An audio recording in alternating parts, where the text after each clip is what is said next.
Iconic in the shit. Shine your eyes, come on, let's unite. From the north to the south and central, we are one. Oh, let's decide to pay that price. Yes, we aim, providing higher education. No, just one name, which belongs to me, that belongs to you. So let's join our hands and say to the world, what be the name? You in a bill. Hey, what be the name, boy? You in a bill. What be the name? You in a bill. Oh yeah, yeah, yeah. We hear you. You should be proud. Raise your voice, be allowed. Oh, it's the best institution where teachers are trained. Oh, we will shape that future, making you the teacher. So if you dream big. All of the department, the faculty, Spartans, Scorpions, Trojans. I will give my best.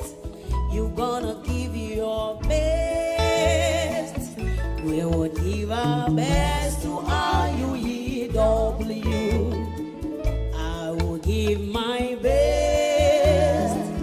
You will give your best. We will give our best to Uewabs. Say, well, and happiness. Oh yeah, I must confess.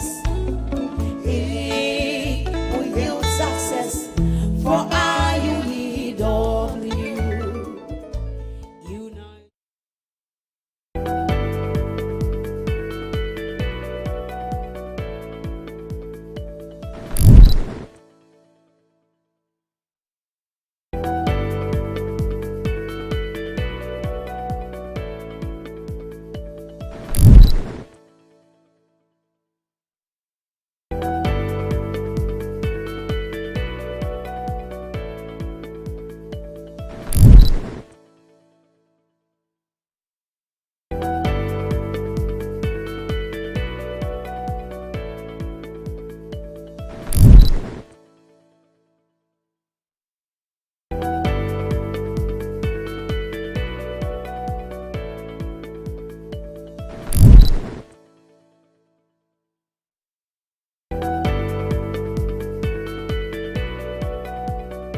Hello, good evening, and welcome to the Uewabs Business League right here at the studios of Radio Windy Bay 98.3 FM.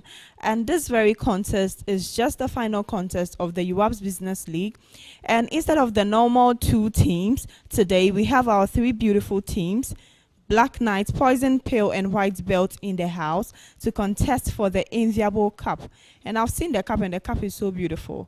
I don't know, I'm sure they are here to prove beyond doubt that they will be given the cup. So now let's get started and go to our quiz master. But before that, my name is Nana Manyako, and we are streaming live on Facebook. Don't forget to watch us and send in your comments. Hello, sir. Good evening. How are you doing? I'm very fine, sir. Today's contest promises to be interesting and very exciting. Do you have any preference? Of course, I'm going for the woman. Yes, Antoa. I am a woman, so I would go for the woman. Okay, so let's pray for the lady to take the trophy. White belt all the way. But as the referee, I'm neutral, and I want the best team to win for today. Okay. We should expect nothing but the best for today because these three teams are the best so far with the league contest that we did. And so hopefully we'll get the best team winning today. Okay, so please, listeners and watchers, let us hope for the best. Over to you, sir. Thank you very much. Good evening, ladies and gentlemen. This is Samuel Gameli Gaju, your quiz master for the Uewabs Business Sense Challenge. We've done 10 competitions so far, 4 involving all the 5 teams. And so far, these are the creme de la creme, the best of the 5 teams. They are here to fight for the ultimate, which is the Champions League. As you can see, the trophy is bigger than myself. Indeed, this is a Champions League trophy. Today's contest is between 3 wonderful teams. It's between Black Knight, Poison Pill, and White Belt. They fought hard so far. Each of them have had 4 contests. Black Knight has won 2 out of 4. Poison Pill has won 4 out of 4. White Belt has won 3 out of 4. Is it 4 over 4, 3 over 4, or 2 over 4? Only time will tell. Unfortunately for us, having never made it, synergy were never synergized. Today, we have Black Belt, White Pill, Poison Pill, and so at the end of the league chart, ladies and gentlemen, before the teams got here, Poison Pill had 220 points out of 4 contests and amassing 12 points, so 4 over 4, clean sheet. White Belt had 3 out of 4, they had 213.5 points. They had 3 out of 4, which is 9 points, and Black Knight had 2 over 4. They made 50%, which is 164.5, getting them 6 points. Having made a point out of 4, but they couldn't make it. Synergy 0. They made 0 out of 4. Not even a draw. Ladies and gentlemen, that is why they have been separated from the boys. Today's contest is between 3 wonderful teams. I'll go to them for them to introduce themselves. So Black Knight is represented by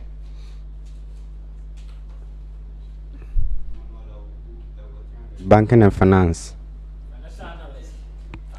Felix Billy, Bachelor of Science, Accounting Education, level 400. Gentlemen, you are welcome. Let me say. I wish you all the best. Thank you. Poison Pill is represented by Wayo Ernest, BSc Accounting Education, level 300. Fiatiro Nkojo, BB Accounting, level 400. Gentlemen, you are welcome. Thank you. I wish you all the sir. best too. Thank you. White Belt is represented by A painting Matilda Jima, BB Accounting, level 400. Amini Albert, BB Accounting, level 300. Ladies and gentlemen, you are welcome. Thank you, sir. I wish you all the best.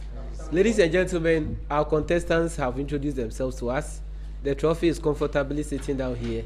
My questions are also comfortably resting. I hope you are resting. Please send your comments to Radio WDB 98.3 FM's WhatsApp channel, Facebook channel, and Anama is all ever ready to read them for us. Let's support our teams wherever they are, and please let's appreciate their effort. It has never been an easy journey to get to the finals. Ladies and gentlemen, the contest is organized in 6 rounds. Round 1 is made up of theoretical questions. They are asked 8 questions each at this level, and they are supposed to provide an answer. If you get it correct, it's 3 points. If you get it wrong, it is a team will rank for the bonus. If they get it wrong on the bonus, it is -1. If they get it correct, it is +1. So contestants, if you are not sure of the bonus, please do not rank for it. But if you rank for it and you get it correct, it is +1.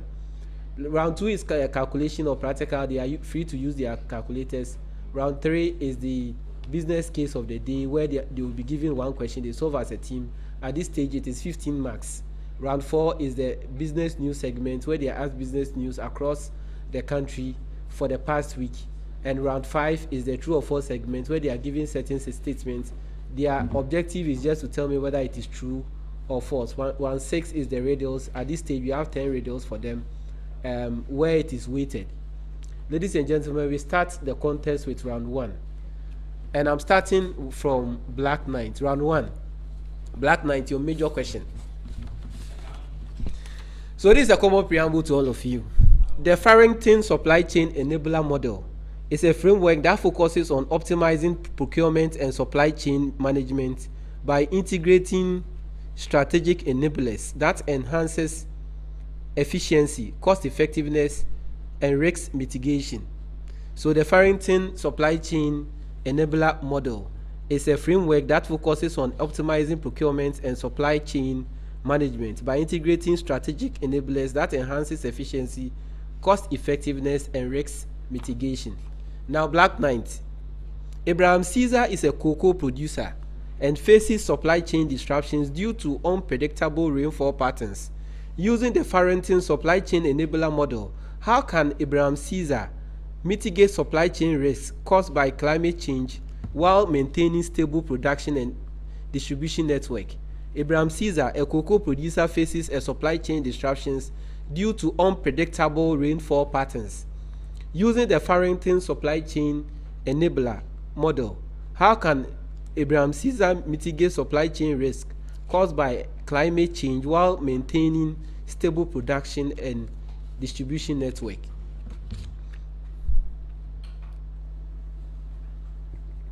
So, sir, because the issue at hand is unpredictable, that means that they actually have to find a strategy, an emergent strategy that will actually deal with issues that will emerge or that are unpredictable in nature. With this particular issue, they have to actually look at how they will be able to work and then solve the unpredictable rainfall, but that will actually adversely affect their supply chain and then also affect their production. So they can, if they are depending on the climate, if the climate change will actually affect the production, they have to actually do something to mitigate or do something to actually bring down the issue at hand so that they will be able to meet their customers' I want there's something they must do. What something must they do? So sir, with this issue at hand, they have to put measures in place to make sure that... I want the measure. Mention one measure. So when rainfall patterns has threatened, they have actually sourced, they have other suppliers somewhere, they have plenty suppliers that they can actually seek so that they will be able to meet their demand on time. And then I'll give you 1 out of 3. Now, your situation is a risk management enabler. And under the risk management enabler, you are telling them to either utilize warehouse buffer stock and improve storage facilities to reduce spoilage risk. Okay? They can also do digital tracking tools for real-time shipment monitoring, enhance responsiveness in disruptions. And they can also go into a long-term contract with buyers, ensure financial security, even during periods of low yield, and stabilizing exports. Now, poison pill. Benedict Techi is a pharmaceutical distributor. Distributors struggle with delays in delivering essential medicines due to inefficient inventory management and poor coordination with local healthcare facilities. How can Benedict Techi Pharmaceuticals apply the Farrington procurement enabler to enhance supply chain efficiency, reduce medication storage and shortage, and optimize healthcare distribution? Benedict Techi pharmaceutical distributors struggle with delay in delivery essential medicines due to inefficient inventory management and poor coordination with local healthcare facilities. How can Benedictine Pharmaceuticals apply the Farrington procurement enablers to enhance supply chain efficiency, reduce medication shortage, and optimize medical healthcare distribution?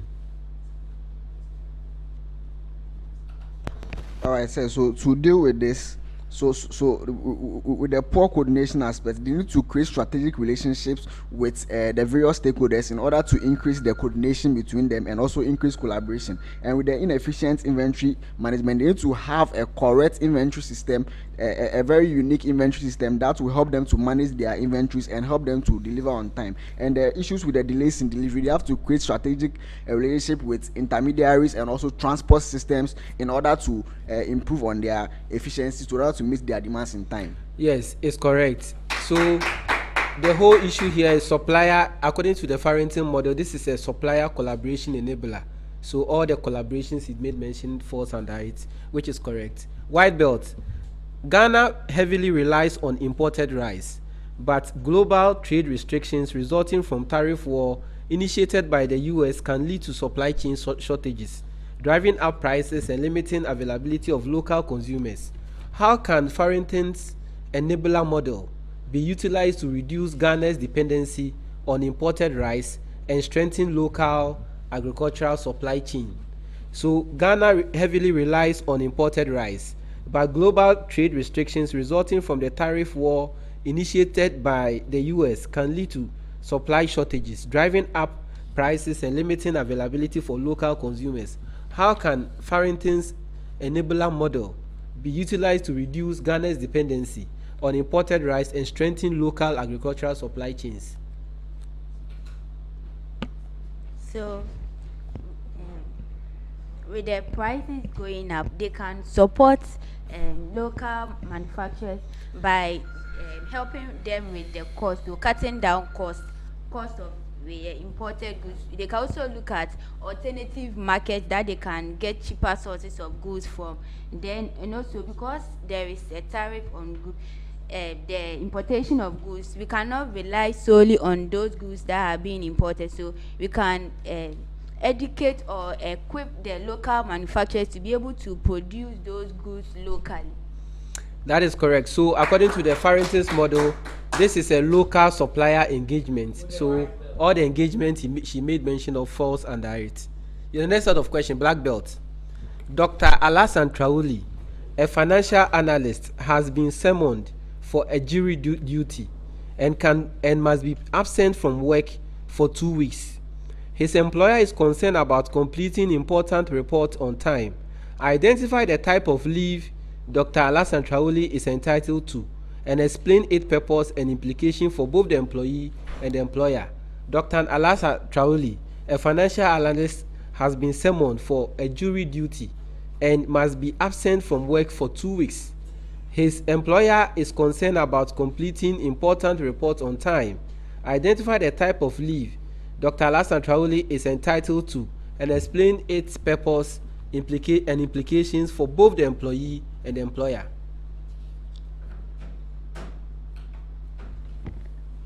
So, sir, because it is a jury duty, which is a legal aspect of the contract, we can say that it is a permissible or a legal leave. And then, if you look at how it happened, the impact that it has is that it will actually the worker cannot work at the same time while he has to attend the jury leave. So the work that is supposed to do within that time will be actually left idle. And then also he's actually expected to attend, because it's a legal form of contract or form of engagement. He has to actually attend and then leave that one for the employer. So therefore the employer actually loses that time that the employee has to complete that work. So what type of leave did you say it was? So this is actually a compulsory or a legal leave. A compulsory or a legal leave. The explanation is correct, but it is not a legal leave. So I'll give you 2 out of 3. This is a jury leave. It is a jury leave or a court leave. Okay. Now, poison pill. A government agency places an employee on temporary leave following allegations of misconduct whilst conducting an internal investigation. The employee continues to receive pay but is restricted from accessing office resources. Identify the type of leave and explain its function in the workplace investigation. A government agency places an employee on a temporary leave following allegations of misconduct whilst conducting an internal investigation. The employee continues to receive pay but is restricted from accessing office resources. Identify the type of leave and explain its function in workplace investigations.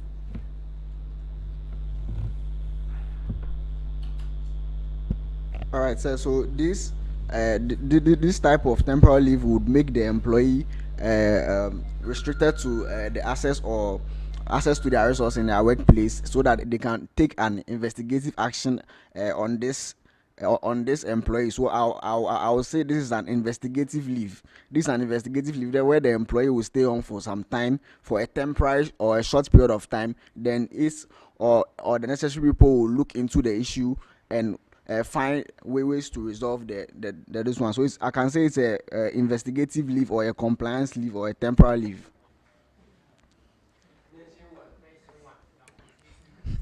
Investigative leave. Ladies and gentlemen, that is correct. It is either investigatory leave, administrative leave, and what he said, just that a person can absent himself or herself for them to have an independent investigation into the issue. Now, white belt. A senior executive resigns from a company to join a competitor. However, the company instructs the executive to remain officially employed but restricted from work activities before transitioning out. Identify and explain this type of leave. A senior executive resigns from a company to join a competitor. However, a company instructs the executive to remain officially employed but restricted from work activities before transitioning out. Identify and explain the type of leave. So this is a voluntary leave because the senior employee himself decided to resign, but it's not the company that sacked the employee, and the person being asked to stay in the organization for some time but not being allowed to work. This is because the company doesn't want the person to give a secret or core information about the organization to their competitors. That's why they want him to stay for some time, and also to review documents to see whether his resignation comes with a purpose or he has been bribed by the competitor. So what type of leave did you say it was? It was a voluntary leave. Okay, I'll give you 2 out of 3. It's not a voluntary leave. It is a garden leave. A garden leave, or what is called paid leave of absence. So it's a garden leave or paid leave of absence. Okay, so the next round of questions, I'm starting again with Black Knight. Black Knight, Abuada Limited is considering reducing paid leave allowances to cut costs. Using the suitability, feasibility, and acceptability criteria, how should leaderships assess whether this decision aligns with the company's long-term HR strategy? Agbowada Limited is considering reducing paid leave allowances to cut costs. Using the suitability, feasibility, and acceptability criteria, how should leadership assess whether this decision aligns with the company's long-term HR strategy?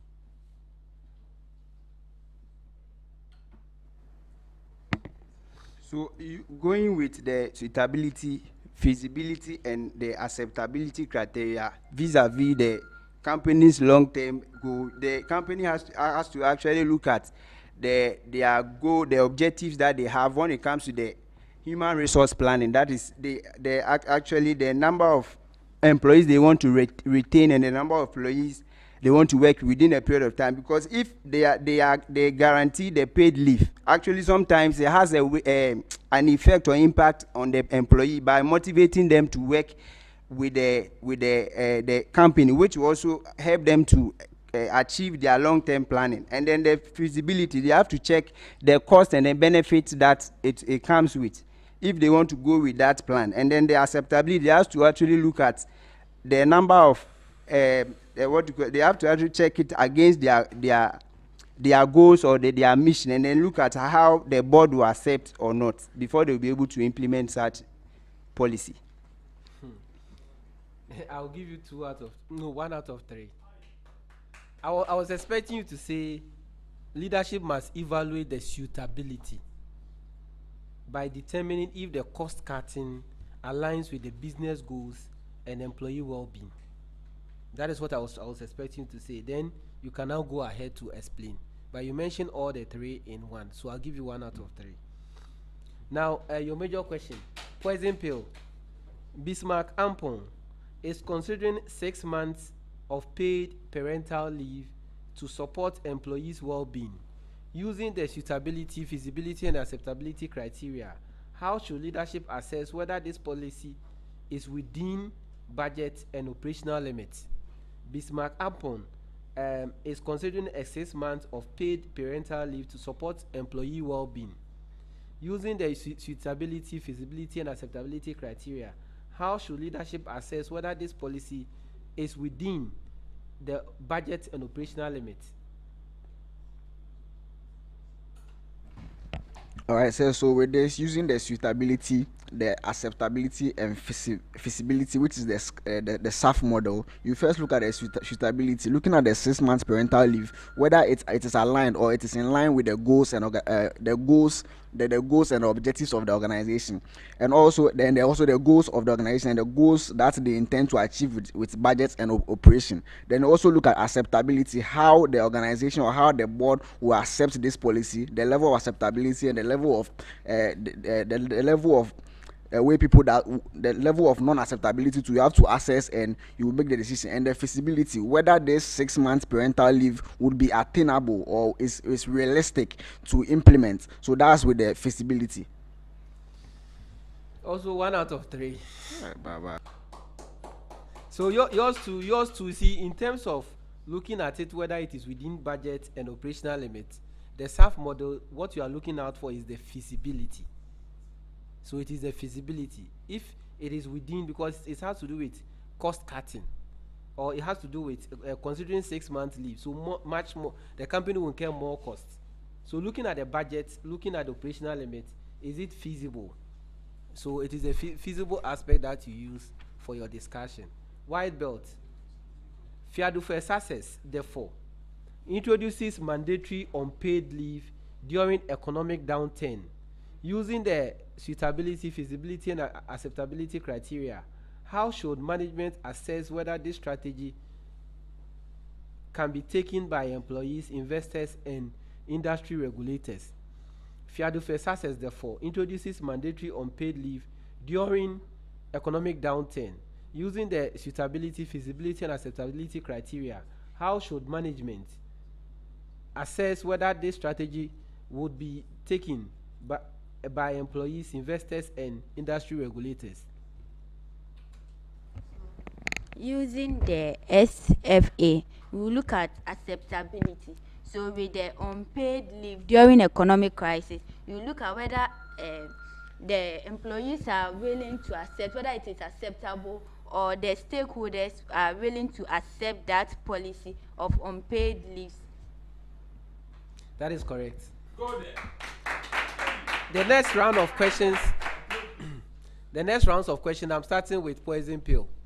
Poison pill, this is also a common preamble. In business, marketing strategies often align with broader ethical and social consideration.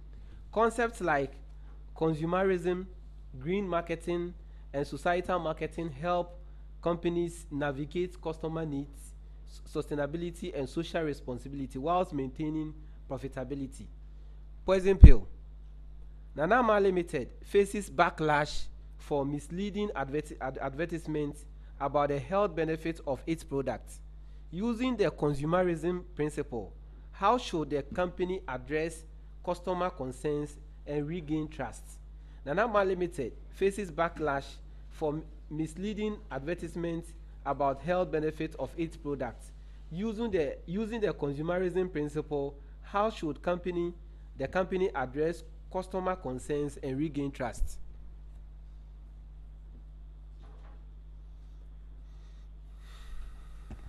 All right, so consumerism actually deals with how a business approaches its marketing by making the needs or making the needs of their customers the priority. So with this issue, the marketing has to listen to the grievance or listen to the complaints and or the effect that the consumers or the customers are reporting, and they have to incorporate this to make sure that they solve the problem of the backlash or the health or the health this one. And they also have to provide the right information that wasn't provided by the sales personnel in order to make the corrective action of this. And because we are using the consumerism, we have to make sure that everything we do, we keep the customer our top priority and use it to take care of the situation at hand.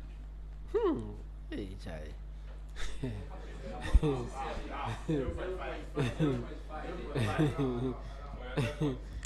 Allow.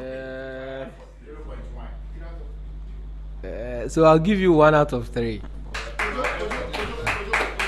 The reason is that consumerism emphasizes on honest product information and fair business practices. That is what the consumerism principle is about. So Nanama should correct the misleading claims, issue public clarifications, and ensure transparent labeling. They strengthening consumer education, offering refund and compensation, and also adopting ethical marketing regulations. So these were what I was expecting. So 1 out of 3. White belt. Pasal Limited, Pasal Textile manufacturer wants to position itself as an environmentally friendly brand using the green marketing strategies. How can the company authentically integrate sustainability into its business while avoiding greenwashing? Pasal Limited, Pasal Textile manufacturer wants to position itself as an environmentally friendly brand using green marketing strategies. How can the company authentically integrate sustainability into its business while avoiding greenwashing?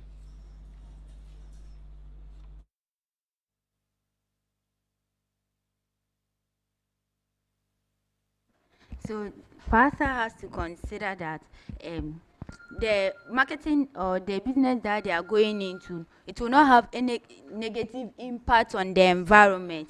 So they have to make sure that the business that they are carrying out, it will not have any negative side effects such as pollution or degradation. I'll give it to you. Okay, Black Knight. James Nana Ofori Limited is a beverage company that launches a campaign promoting community water access while selling bottled water. Using societal marketing, how can the company ensure that its campaign is genuinely beneficial rather than just a profit-driven tactic? James Nana Ofori Beverage Limited launches a campaign promoting community water access while selling bottled water. Using societal markets, how can the company ensure that its campaign is genuinely beneficial rather than just a profit-driven tactic? So, sir, with this, the marketing manager or the company in question has to look at sustainability. That is marketing today by making sure that the future is secured and not actually doing anything that will have adverse effects on the immediate community within which they operate. Has to also look at trying to put the societal interest at heart or at the center of the whole marketing that they do. Even though they are looking at getting their profit, but they also have to make sure that they provide quality and then good product for the society within which they operate, so that they will not get any issues by consuming their products, such as health issues and other related issues. Okay, I'll give it to you. So the next round of question, I'm starting again from Poison Pill. Poison Pill, this is a very long one. So listen carefully, but it's a very narrative one as well.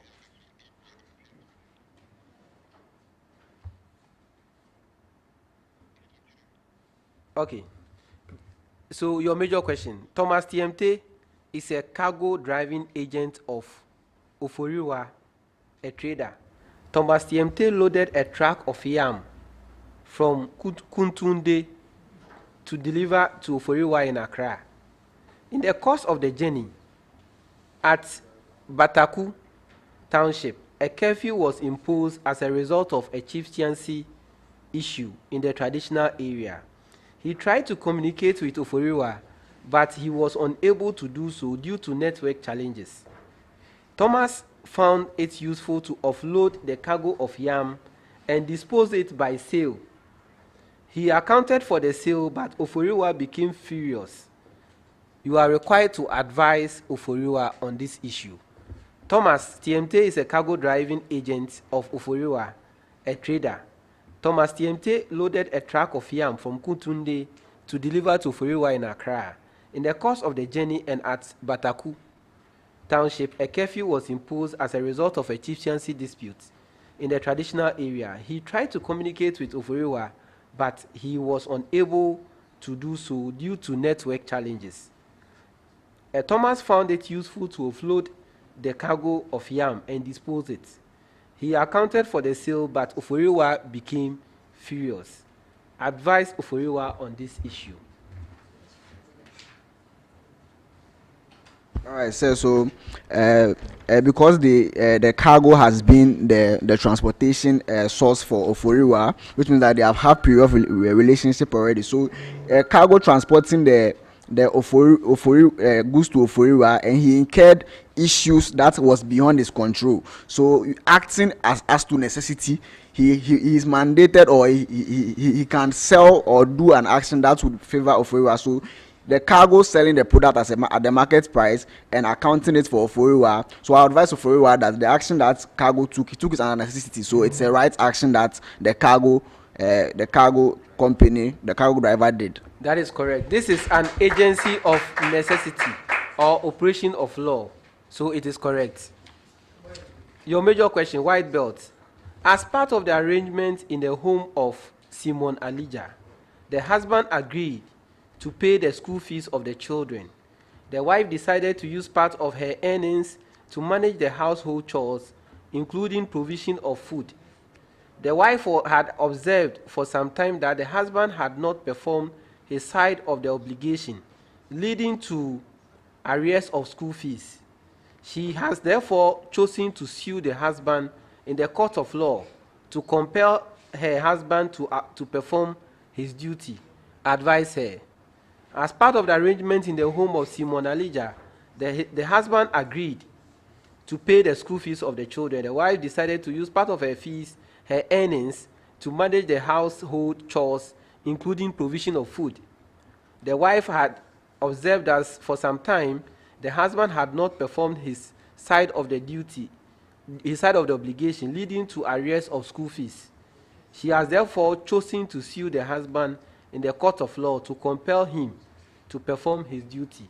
Advise her.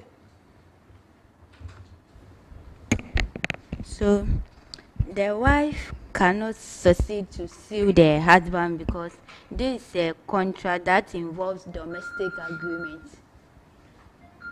So it's a domestic agreement contract. So it's an agreement between husband and wife, and it was not at the initial stage. There was no intention to enforce it at the court of law if there is a breach of contract. It is actually a domestic agreement. So that every day we have domestic and social life contracts. And usually with a domestic agreement, when there is at the beginning there is no intent to enforce it at the court of law, so she will not succeed on this issue. Black Knight, Richmond Eduardo is a minor, but a very excellent dancer. He entered into a contract to perform series of dances for 5,000 cedis an hour at a nightclub. The rule as accepted was that failure to perform on one series without reasonable excuse will incur a percentage deduction from his earnings at subsequent performances. Richmond failed to perform at one of the series. His attention was drawn to the rule. He now thinks the deduction should not be made. Advise Richmond. Richmond Eduardo is a minor and a very professional, excellent professional dancer. He entered into a contract to perform a series of dances for 5,000 cedis an hour at a nightclub. The rule as accepted was that failure to perform in one series without reasonable excuse will incur a percentage deduction from his earnings at a subsequent event. Richmond failed to perform at one of the series. His attention was drawn to the rule. He now thinks the deduction should not be made. Advise Richmond.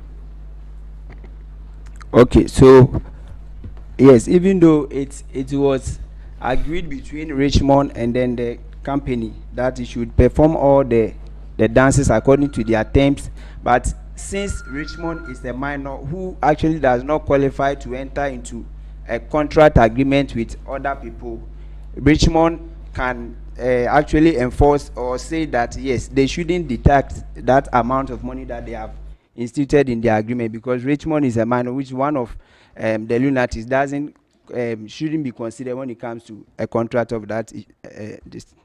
That is not correct. Bonus is available. So.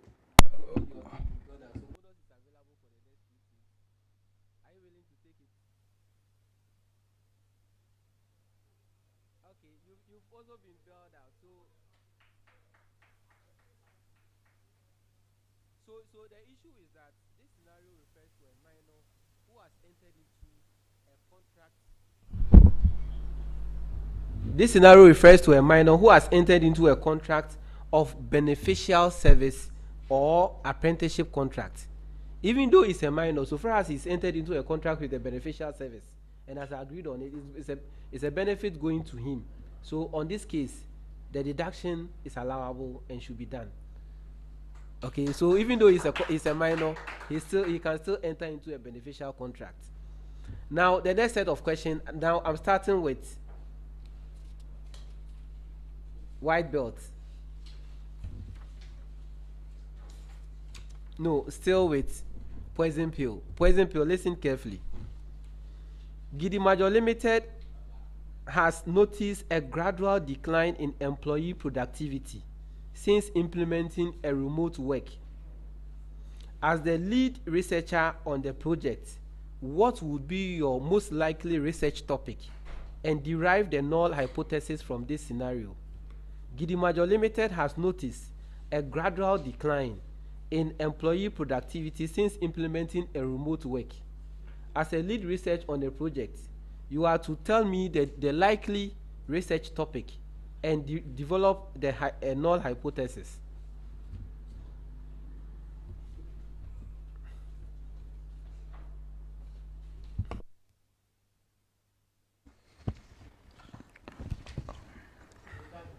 So the topic would be the effects of remote work on employee production in relation to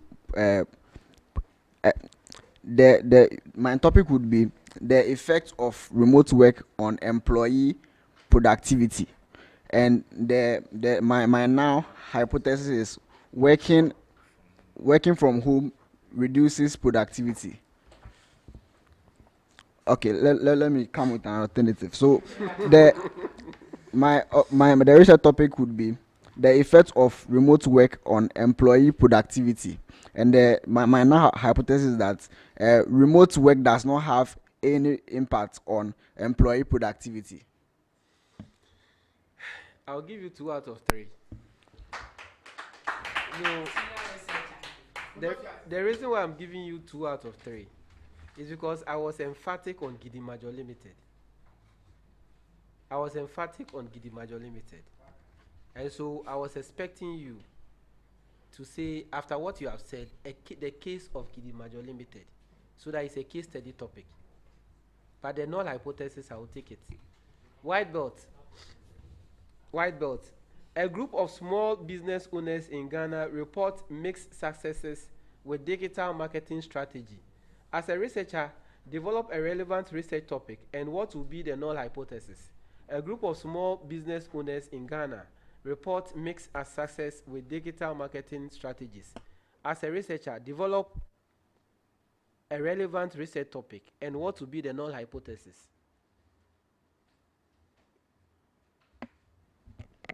So the research topic will be the impact of digital marketing on the successes of small companies in Ghana. And the now hypothesis will be that there will be no effect of digital market on the success of small companies in Ghana. In the case of small business.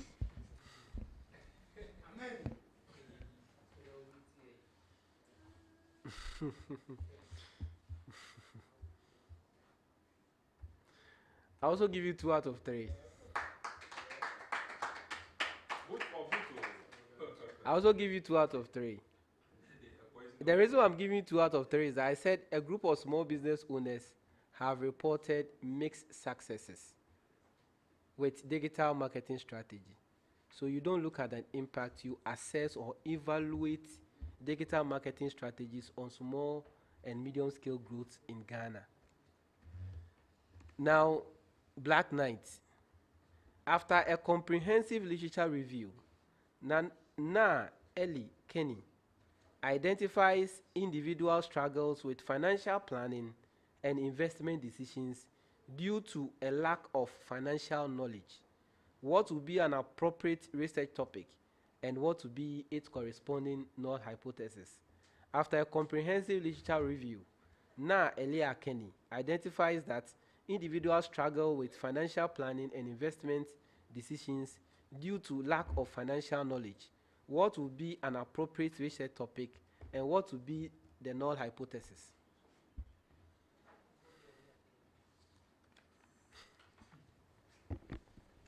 So the appropriate research topic, we have the impact of lack of financial knowledge on individual struggles with financial planning and investing or investment. And then the null hypothesis will be that the lack of financial knowledge has no effect or impact on individual struggles with financial planning and investing. Please come again. So we have our research topic to be the impact of financial lack of financial knowledge on individual struggles with financial planning and investing decisions. And then the null hypothesis would be that the individual lack of financial knowledge has no effect on individual struggles with financial planning and investing decisions. For this one,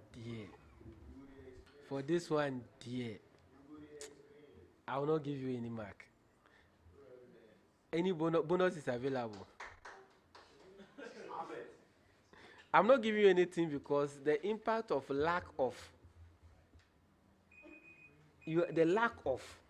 makes the whole thing wrong. If you are taking the lack of out of the equation, you would have gotten something. So you can say influence of financial literacy on personal investment decision among young professionals is acceptable, but the lack of makes it problematic. Okay, then it means you are restating the hypothesis or the problem as a topic. That is the reason why I will not give you anything. The next sort of question, I'm starting with white belt. White belt. The white belt. The Organization for Economic Cooperation and Development describes 2 kinds of double taxation agreements. These are the economic and juridical double taxation.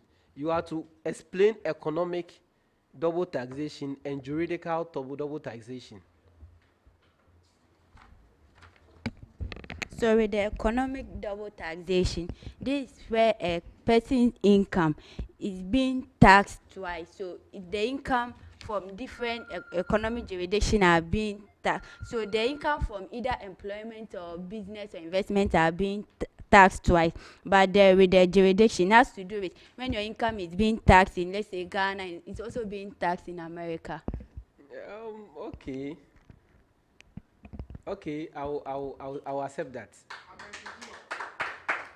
So income made by a company is charged an income tax of 25%. When a portion of the net profit is also shared as dividend, and they charge tax on the dividend too, this is an economic double taxation. but where tax is charged but different geographical areas is. So I'll take that. I'll take that. Black Knight. A Ghanaian entrepreneur wants to expand operations into Europe, but is concerned about double taxation on profits earned abroad. What strategy can they use to minimize tax liability while complying with international tax laws? A Ghanaian entrepreneur wants to expand operations into Europe, but is concerned with about double taxation on profit earned abroad. What strategies can they use to minimize tax liabilities while complying with international tax laws?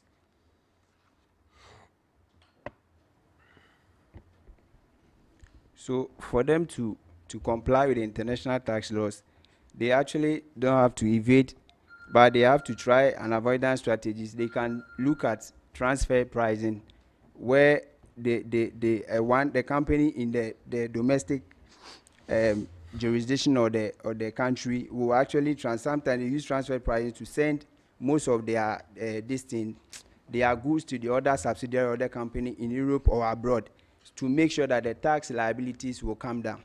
I'll take that. I'll take that. Now, Poison Pill, a multinational company operating in Ghana has employees who work across multiple countries. How does double taxation affect their income tax obligation? And what solution exists to prevent excessive taxation?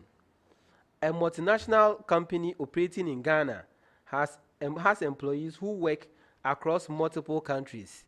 How does double taxation affect their income tax obligation? And what solution exists to prevent excessive taxation?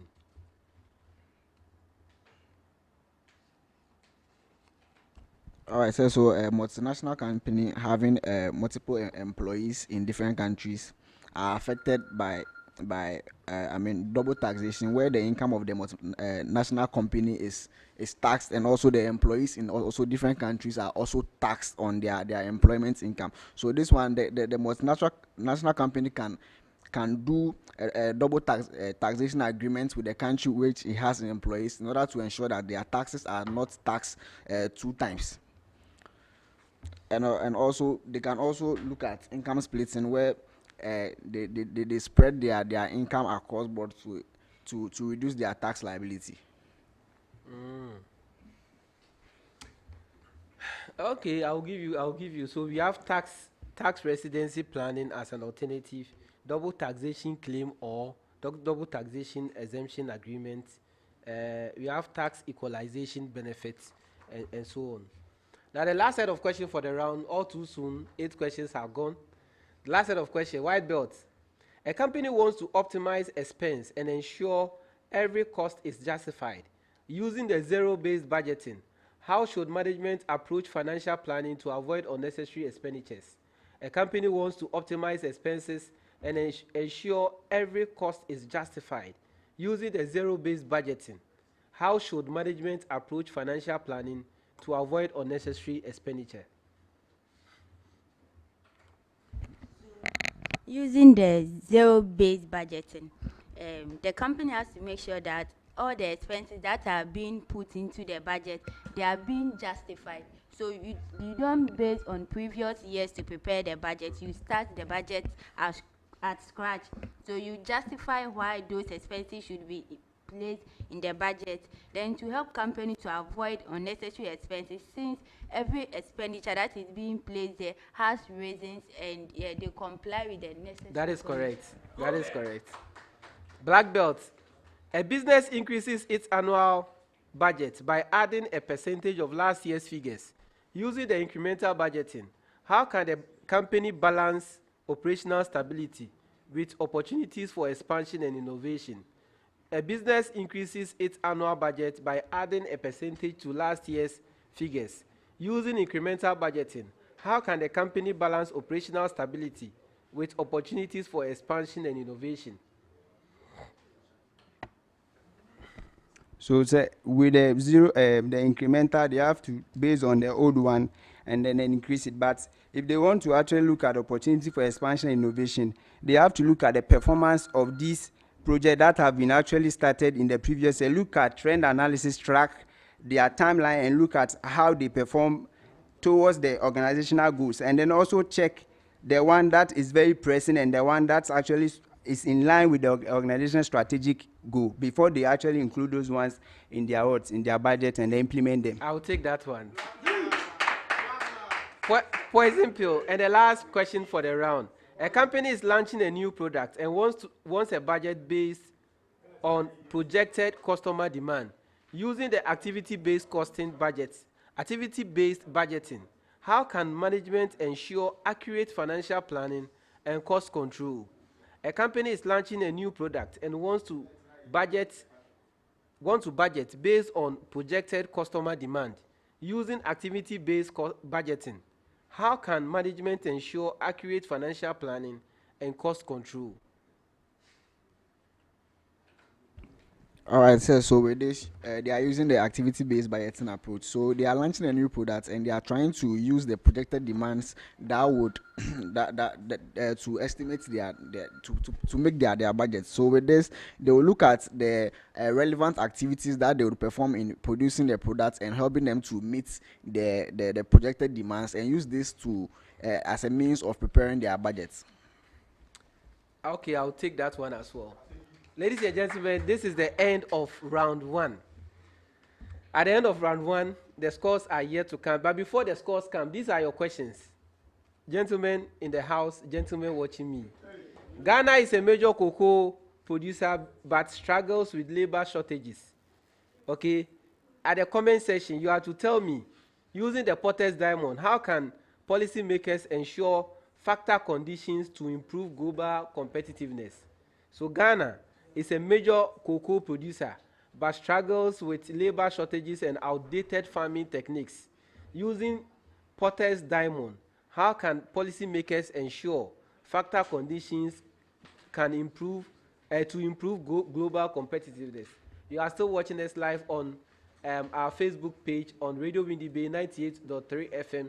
Keep your comments coming and they'll be read for you. This program is proudly brought to you by Radio Windy Bay 98.3 and with the University of Education Uewabs School of Business, supported by all the 5 departments, namely Department of Accounting, Department of Applied Finance and Policy Management, Department of Management Sciences, Department of Marketing and Entrepreneurship, Department of Procurement and Supply Chain Management, and supported by the University, the Uewabs Association, that's the University of Education School of Business Association.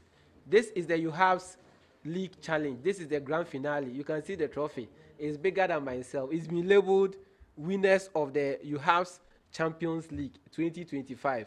Who takes the trophy home? Will it be black belt, black knight, poison pill, and white belt? Only time will tell. Ladies and gentlemen, we've done 1 out of the 6 rounds. At the end of round 1, the scores are as follows.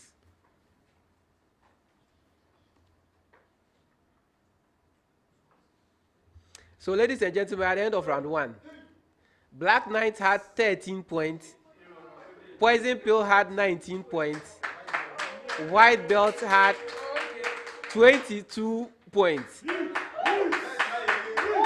At the end of round 1, Black Knight 13, Poison Pill 19, and White Belt 22 points. White Belt has taken an early lead. Let's see whether they will sustain it. You are being reminded that the lady is still the defending champion of this trophy. Last year, she won it with Joshua Agbowada, who is now her coach. Let's see whether they will maintain the trophy or the trophy will move on to a different team. We move on to the round 2. Round 2 is made up of calculations. They are supposed to give me an answer within 20 seconds. If you get it correct, 3 points. If you get it wrong, it may go to another team for a bonus. And for you to take the bonus, you indicate your readiness by giving me a sign or a bell. Now, this round, I'll start with Poison Pill. Poison Pill, your major question. Osman Limited is a manufacturing company. Its management is considering the introduction of a high pay rate incentive scheme.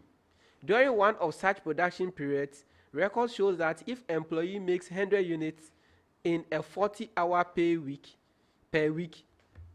the employee is paid 2 cedis per hour. But if 120 units are made, The employee is paid 2 cedis 50 pesos per hour. Production overhead is added to the cost at a rate of 2 cedis per direct labor. What is the cost per unit for the low day pay rate scheme and the high day pay rate scheme?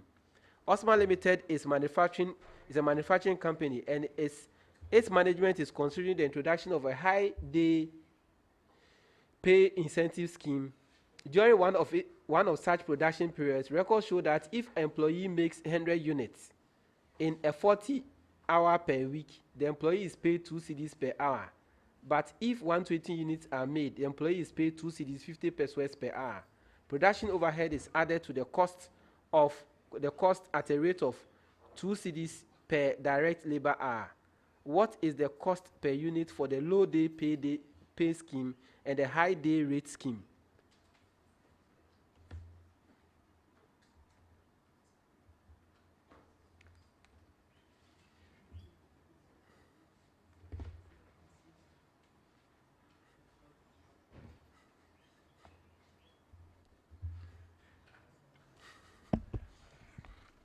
So for the high day, the cost would be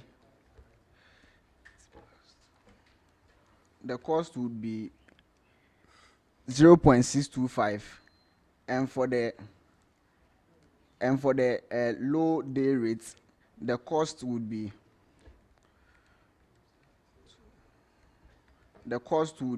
Your time is gone. You've been bailed out. the cost would be 1.14 Ghana cedis. Oh, I'll not take that. Bonus is available. Bonus is available. You've also been bailed out. White belt, your major question. Extra Limited is a manufacturing company, and its management is considering the introduction of a high day pay incentive scheme. During one of such production periods, record shows that if an employee makes 150 units in a 60-hour per week, the employee is paid 3 cedis per hour. But if 180 units are made, the employee is paid 5 cedis 50 pesos per hour. Production overhead is added to the cost at a rate of 4 cedis per hour per labor hour. What is the cost per unit for a low day rate scheme and a high day rate scheme? Extra Limited is a manufacturing company. Its management is considering the introduction of a high day rate incentive. A high day rate incentive. During one of the such production periods, records show that if an employee makes 150 units in 60 hours per week, the employee is paid 3 cedis per hour. But if 180 units are made, the employee is paid 5 cedis 50 pesos per hour. Production overhead is added to cost at a rate of 4 cedis per direct hour. What is the cost per unit for the low day rate scheme and a high day rate scheme?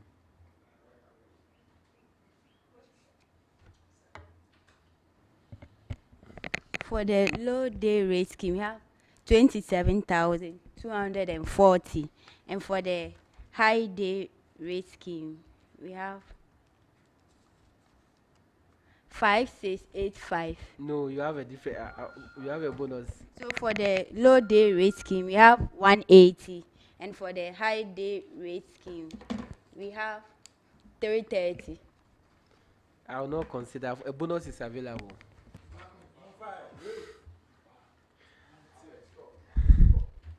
Now, Black Knight, your major question. Lina Limited is a manufacturing company, and its management is considering the introduction of a high day rate incentive scheme. During one of such production periods, the record shows that if an employee makes 120 units in a 50-hour per week, the employee is paid 4 cedis per hour. But if 150 units are made, the employee is paid 7 cedis per hour. Production overhead is added to the cost at a rate of 5 cedis per direct labor hour. What is the cost per unit for the low day rate scheme and high day rate scheme? Lina Limited is a manufacturing company, and its management is considering introduction of a high day rate scheme. During one of such production periods, the record shows that if an employee makes 120 units in 50 hours per week, the employee is paid 4 cedis per hour, but if 150 units are made, the employee is paid 7 cedis per hour. Production overhead is added to the cost at a rate of 5 cedis per direct labor hour. What is the cost for a low day rate scheme and a high day rate scheme? So low day is 450 and then high day is 600. I said, what is the cost per unit? So the cost per unit for low day is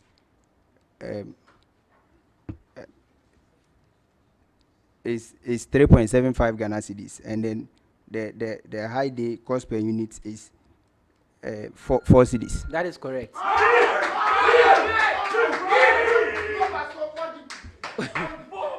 Poison pill, your major question. Poison pill, your major question.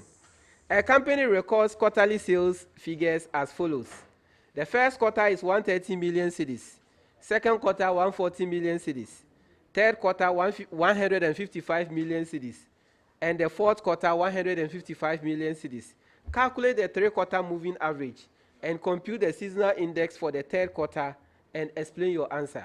A company records quarterly sales figures as follows. First quarter, 130 million cedis. Second quarter, 140 million cedis. Third quarter, 155 million cedis. Fourth quarter, 155 million cedis. You have to calculate the 3-quarter moving average and compute the seasonal index for the third quarter and explain your answer.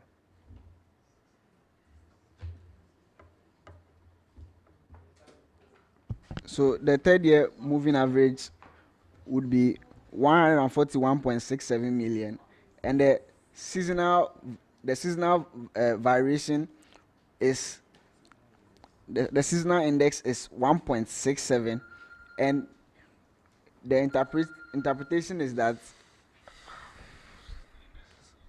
I'll give you 2 out of 3. White belt. A company records a quarterly sales for as follows. First quarter, 130 million. Second quarter, 140 million. Third quarter, 155 million. Fourth quarter, 120 million. Calculate the fourth quarter moving average using 3-quarter average and 3-quarter moving average and compute the seasonal index for the fourth quarter and explain your answer.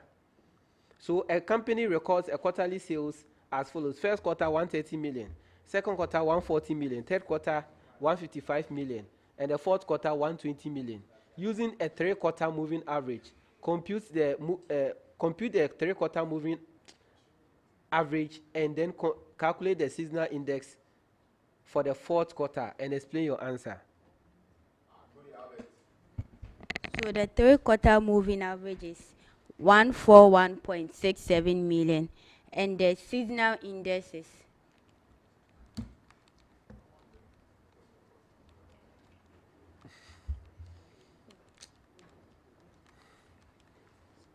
the seasonal index is 21.67. I will not take that.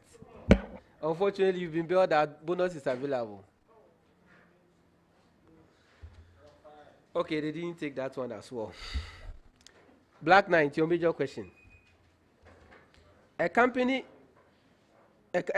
record shows the first quarter to be having 155 million cedis, second quarter 120 million cedis, third quarter 145 million cedis, and fourth quarter 120 million cedis. Using a 3-quarter moving average, compute the moving average and the seasonal index for the fourth quarter.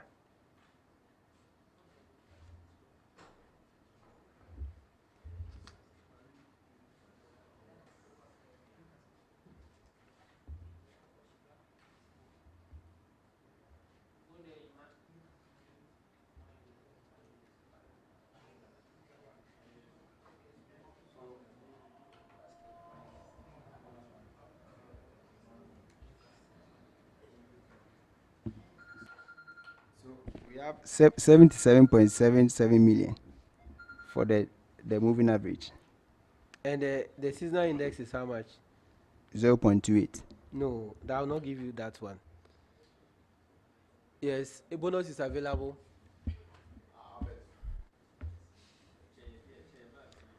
Okay, so we make progress. Now, your major question once again, poison pill. A tech company launches a new mobile application and tracks customer satisfaction along web conservation. The data collected over a month are as follows. So we have a total survey customers to be 2,000 customers. 950 customers rated the service 9 out of 10. 600 customers rated the service 7 out of 10. 450 customers rated the service between 0 to 6 out of 10. Website traffic before launch was 100,000 visitors with 3,500 conversations. Website traffic after launch is 120,000 visitors with 5,400 conversations. You have to compute the net promoter score, conversion rate before and after launch. You is okay. At the fourth one, I'll cancel it. A tech company launches a new mobile application and tracks customer satisfaction along website conversations. The data collected over a month is as follows. Total survey was 2,000 customers. 950 customers rated the service 9 to 10 out of 9 out of 10. 600 rated the service 7 out of 10, and 450 customers rated the service between 0 to 6 out of 10. Website traffic before launch is 100,000 visitors with 3,500 conversations, and website traffic after launch is 120,000 visitors with 5,400 conversations. You are to compute the net promoter score, conversion rate before and after the launch.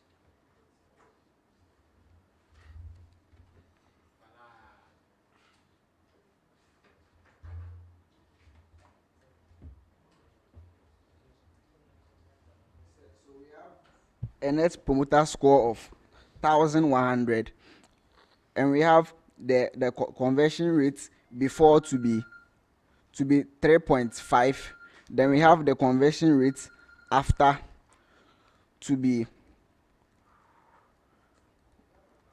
4.167. So I'll give you 2 out of 3. White belt. An online store revamps its checkout process and measures customer satisfaction along conversation rate changes. The data collected was as follows. They collected data from 1,500 responses. 720 customers rated it 9 out of 10. 450 customers rated it 7 out of 10. 330 customers rated it 0 to 6 out of 10. Total visitors before optimization, 80, with 2,400 purchases.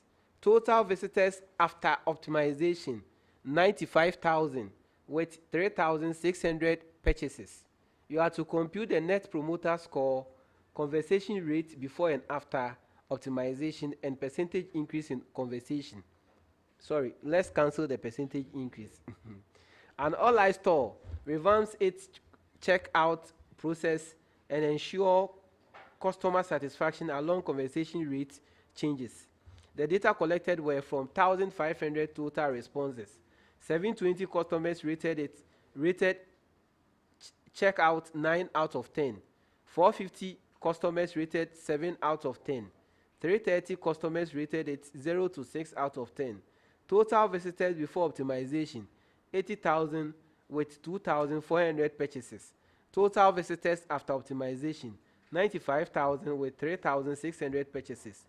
Compute the net promoter score, conversation rate before and after optimization.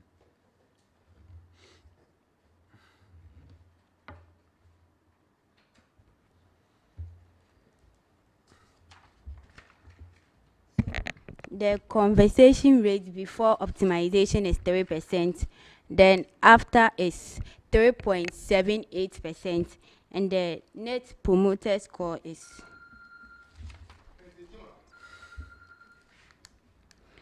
0.84. No, you get 2 out of 3. Black Knight, a subscription-based service implements customer engagement strategies and tracks how they affect both the net promoter score and conversation rate optimization. Data collected were from 2,500 responses. 1,050 customers rated the service 9 out of 10. 850 customers rated it 7 out of 10. 600 customers rated it 0 to 6 out of 10. Website traffic before engagement effort, 150,000 visitors with 7,500 subscriptions. Website traffic after engagement effort, 180,000 visitors with 10,800 before and after engagement. You are to compute, so that is 10,800 subscribers. Compute the net promoter score, subscription conversion rate before and after engagement. So a subscription-based service implements customer engagement strategies and track how they affect both net promoter score and conversation rate optimization. Customer survey results were from 2,500 responses. 1,050 customers rated it 9 out of 10. 850 customers rated it 7 out of 10. 600 customers rated it 0 to 6 out of 10. Website traffic before engagement effort is 150,000 visitors with 7,500 subscriptions. Website traffic after the traffic engagement is 180,000 visitors with 10,800 subscriptions. Compute net promoter score, subscription conversion rate before and after engagement.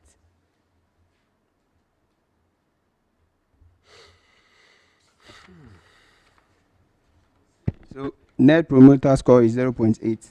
Before we have 5% and after is 6%. Come again. The net promoter score is 0.8. And then the subscription rate before engagement is 5% and then after is 6%. You also get 2 out of 3.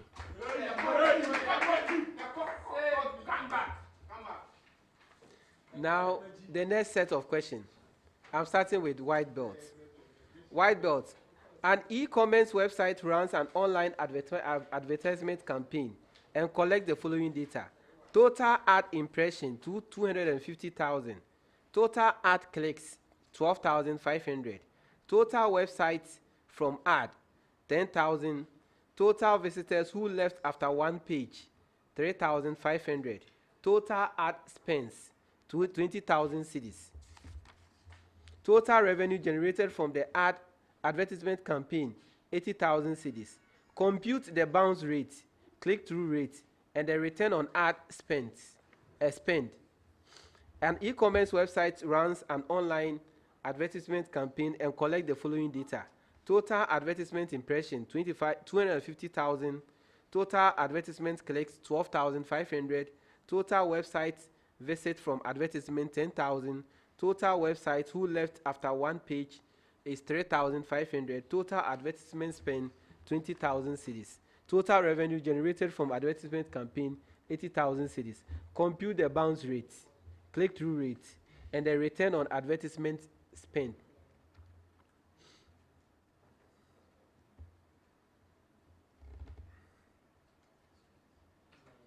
So the click-through rate is 5%. The revenue is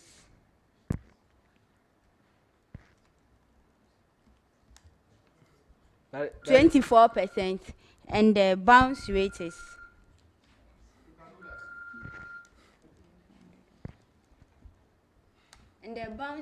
35%. You also get 2. This is 2 out of 3.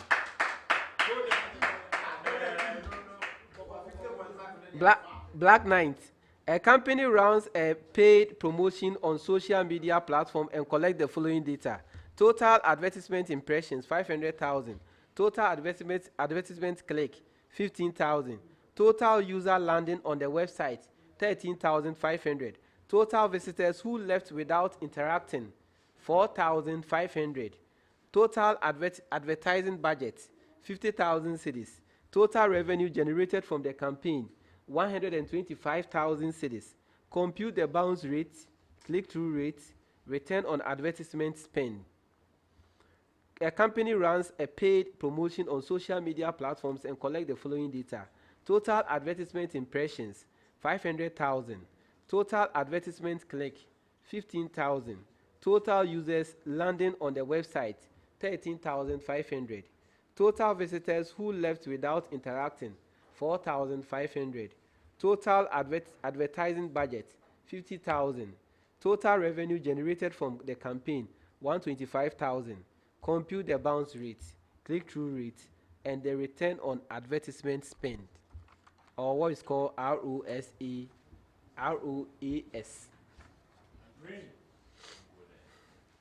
So we have the click-through rate to be 3%, and bounce rate is 33.33%, and then the return on advertisement spent is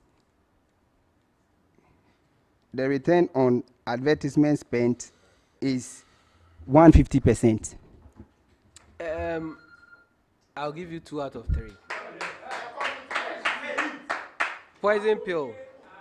A business runs a Google advertisement campaign focused on search intent and tracks the following metrics: total advertisement impression 800,000, total advertisement click 30,000, total visitors landing on the website 28,000, total users who exit after one page 9,800, total cost of advertisement campaign 100,000, total revenue generated from the campaign 270,000. Compute the bounce rate, click-through rate, and the return on advertisement spend. A business runs a Google advert focused on search intent and track the following metrics: total advertisement impression 800,000, total advertisement click 30,000, total visitors landing on the website 28,000, total users who exit after one page 9,800, total cost of the advertisement campaign 100,000 cedis, total revenue generated from the campaign 270,000 cedis. Calculate the bounce rate, click-through rate, and the return on advertisement spend.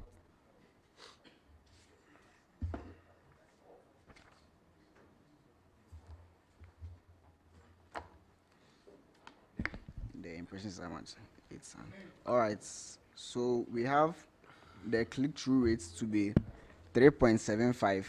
We have the bounce rate to be 0.35, and we have the return to be 2.7.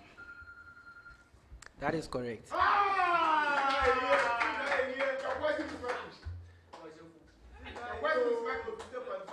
That is correct. At this set of questions, I'll start with, did I start the other one with you? A white belt, right? So white belt, I'm starting again from you. A Ghanaian investor considers investing in the US dollar, but wants to compare returns with the Ghana's domestic currency, that is the Ghana cedi. Annual interest rate in Ghana is 12%. Annual interest rate in the US is 5%. Current spot exchange rate, the Ghana cedi to the dollar is 12 cedis 50 pesos. Forward exchange rate for 1 year, 12 cedis 80 pesos. Using the covered interest rate parity, determine if the arbitrage opportunity exists. Compute the implied forward rate and compare it with the actual forward rate. A Ghanaian investor considers investing in the US dollar but wants to compare returns with Ghana's domestic currency. Annual interest in Ghana is 12%. Annual interest in US is 5%. Current spot exchange rate is 12 cedis 50 pesos to the dollar. Forward exchange rate for 1 year is 12 cedis 80 pesos to the dollar. Using the covered interest parity, determine if an arbitrage opportunity exists. Compute the implied forward rate and compare it with the actual forward rate.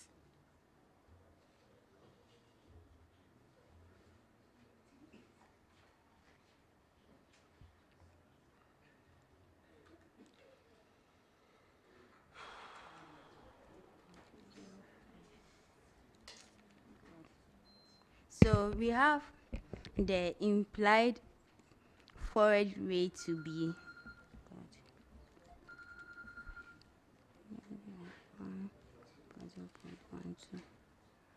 the implied forward rate to be calculate a number.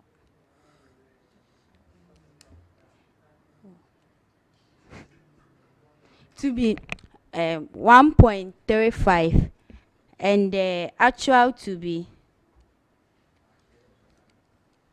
I think you've been bailed out. Bonus is available. Black Knight, your major question. A multinational corporation wants to determine the expected future exchange rate between the British pound and the Ghana cedi based on the uncovered interest rate parity. Annual interest rate in Ghana cedis is 12%. Annual interest rate in US is 5%. Current spot exchange rate is 12 cedis 50 pesos. Forward exchange rate for 1 year is 12 cedis 80 pesos. Using the uncovered interest rate parity formula, compute the expected exchange rate in 1 year.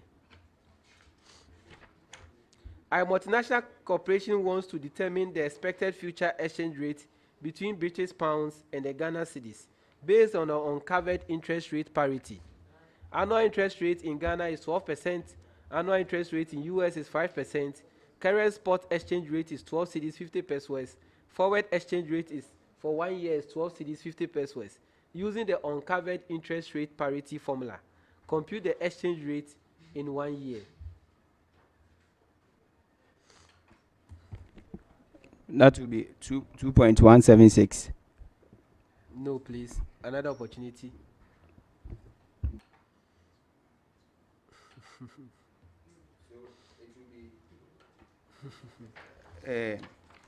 We have.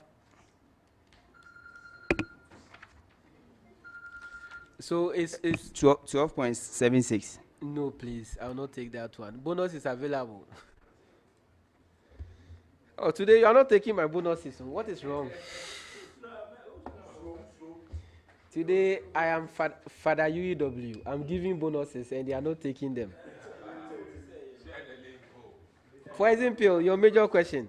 A financial analyst wants to determine whether the euro is trading at a forward premium or discount against the Ghana cedis.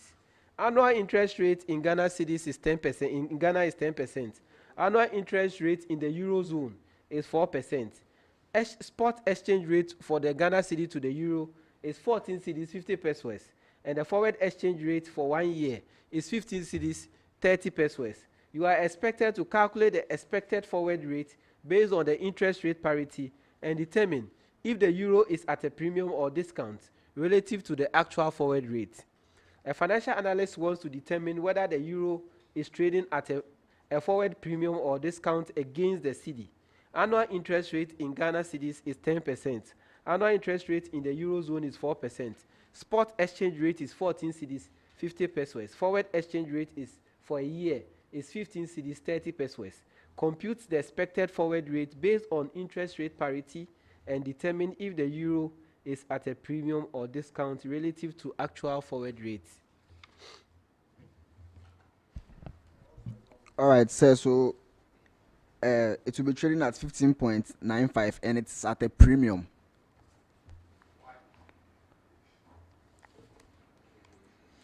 I'll not take that. Okay, sir. So it is trading. It is trading at. You at said 12. The initial answer was what?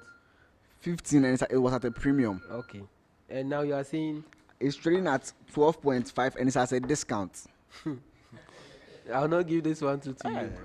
Bonus is available.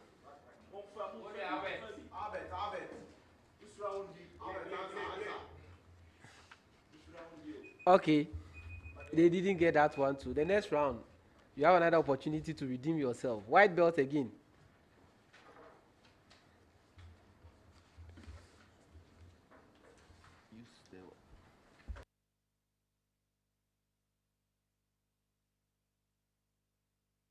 Okay, so white belt.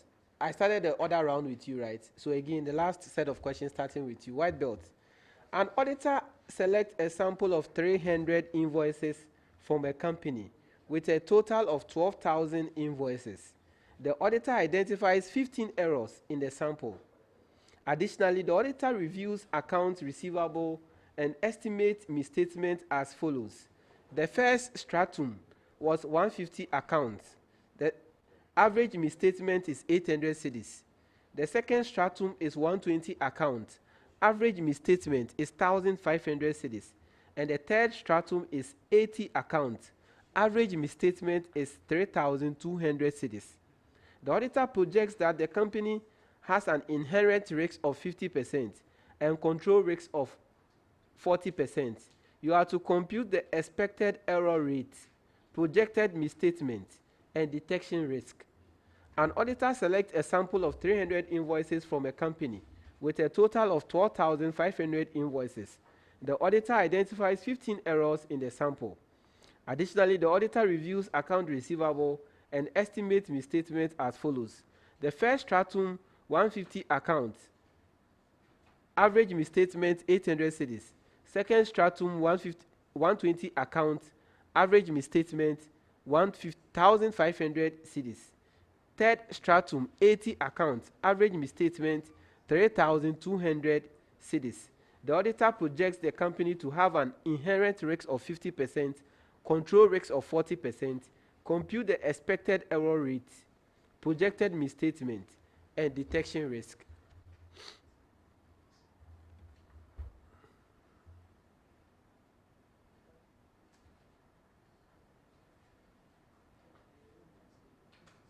So the detection rate is 10%.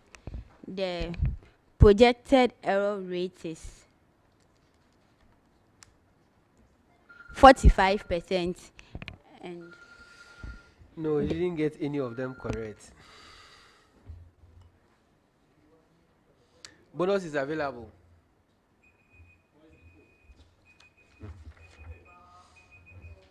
Black Knight, your major question. An auditor reviews payroll records and selects 200 employees' pay slip from a total of 800 pay slips. The sample reveals 10 errors. Additionally, payroll overstatements are as follows. Department A, 50 employees, average misstatement 350. Department B, 40 employees, average misstatement 600. Department C, 30 employees, average misstatement 1,200. The auditor projects the company to have an inherent risk of 60% and control risk of 35%. Compute the expected error rate, projected misstatement, and the detection risk. An auditor reviews payroll records and selects 200 employees' pay slip from a total of 800 pay slips. The sample reveals 10 errors. Additionally, payroll overstatements are as follows. Department A, 50 employees, average misstatement 350. Department B, 40 employees, average misstatement 600. Department C, 30 employees, average misstatement 1,200. The auditor projects the company to have an inherent risk of 60% and control risk of 35%. Compute the expected error rate, projected misstatement, and the detection risk.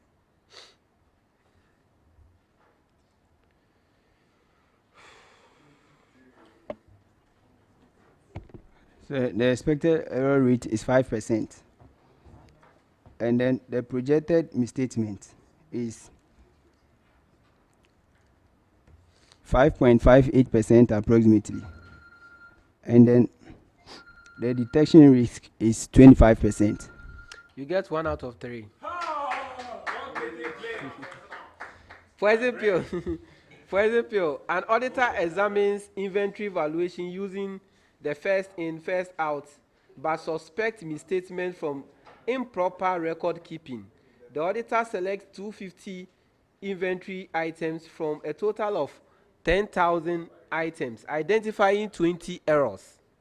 Additionally, the inventory misstatement estimated for different products are as follows. Category X product, 100 units, average misstatement 25 cedis per unit. Category B, category Y, 80 units, average misstatement 40 cedis per unit. Category Z, 60 units, average misstatement 25 cedis per unit. The auditor projects to have an inherent risk of 55%, control risk of 45%. You are to compute the expected error, projected misstatement, and the detection risk. An auditor examines inventory valuation using the first in, first out method, but suspects misstatement from improper record keeping. The auditor selects 250 inventories items from a total of 10,000 items, identifying 20 errors. Additionally, inventory misstatements are estimated for different product category. Category X, 100 units, average misstatement 25 cedis. Category Y, 80 units, average misstatement 40 cedis. Category Z, 60 units, average misstatement 75 cedis. The auditor projects the company to have an inherent risk of 55% and control risk of 45%. Calculate the expected error rate, projected misstatement, and detection risk. So the error rate is 8%. We have the projected misstatement to be 75 or to be 90, and we have the detection risk to be 10%. You get 1 out of 3. The next set of questions, I'm starting with Black Knight. Black Knight. A country has 4 major telecommunications with the following market share. Company A, 35%, Company B, 25%, Company C, 15%, Company D, 10%. Additionally, a smaller firm, Company E, has a 5% market share. The remaining 10% is held by various smaller competitors. Company A charges 75 cedis per subscription and incurs a marginal cost of 50 cedis per subscription. Compute the 4-firm concentration ratio, Herfindahl-Hirschman index, and the Lerner index for Company A. A company has 4 major telecommunication companies with the following: Company A, 35%, Company B, 25%, Company C, 15%, Company D, 10%. Additionally, a smaller firm, Company E, has a 5% market share. The remaining 10% is held by various smaller competitors. Company A charges 75 cedis per subscription and incurs a marginal cost of 50 cedis per subscription. Compute the 4-firm concentration ratio, Herfindahl-Hirschman index, and the Lerner index.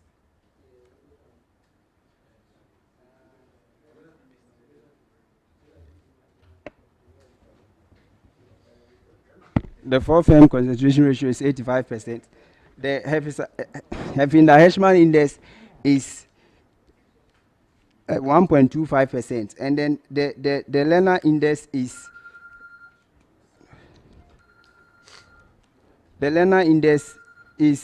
minus 0.33 or negative 1 out of 3. I'll give you 1 out of 3.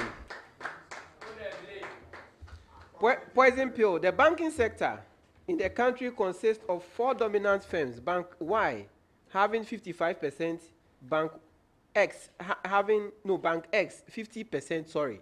Bank X 50%, Bank Y 20%, Bank Z 15%, Bank W 5%. Other banks holding the remaining 10% collectively. Bank X has an interest income of 15 million and marginal interest expense of 13 million. Compute the 4-firm industry ratio, Herfindahl-Hirschman index, and the Lerner index. The banking sector in a country consists of 4 dominant firms: Bank X 50%, Bank Y 20%, Bank Z 15%, Bank W 5%. Other banks hold the remaining 10% collectively. Bank X has an interest income of 15% and a marginal interest expense of 15 million and a marginal interest expense of 13 million. Compute the 4-firm industry ratio, Herfindahl-Hirschman index, and the Lerner index.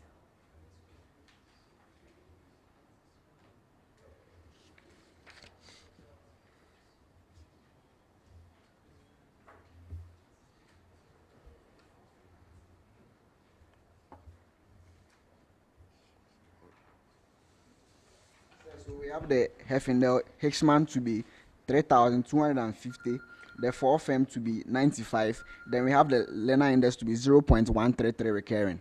That is correct. White belt. In an automobile market, a top 4 manufacturer have the following market share. Manufacturer A 40%, manufacturer B 22%, manufacturer C 18%, manufacturer D 12%. Other manufacturers collectively hold the remaining 8%.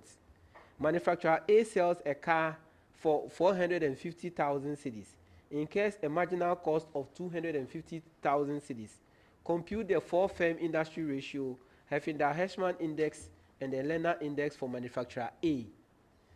In an automobile market, the top 4 manufacturers have the following market share.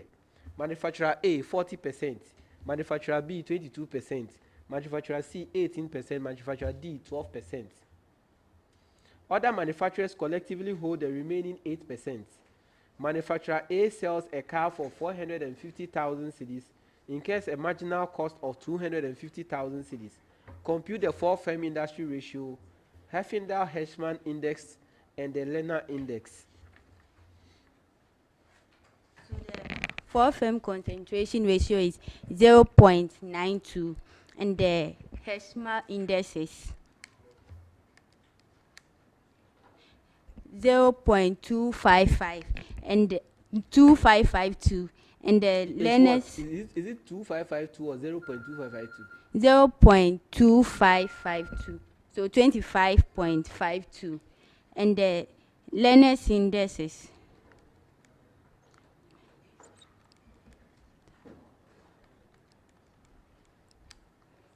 44.4%. I'll give you 2 out of 3. The Herfindahl-Hirschman, it is not 0 point, it is 2552. Okay, so you get 2 out of 3. The next set of question and the last set of question for the round. Ladies and gentlemen, I'm starting with Black Knight. Black Knight, Ampo B's salary in 2020 was 50,000 cedis per annum. He's a rich man. It increased by 20% per year. Find how much he earned from 2020 to 2025 inclusive. To 2024 inclusive, sorry. Ampo B's salary in 2020 is 50,000 cedis per annum. It increased by 20% each year. Find how much he earned from 2020 to 2024 inclusive.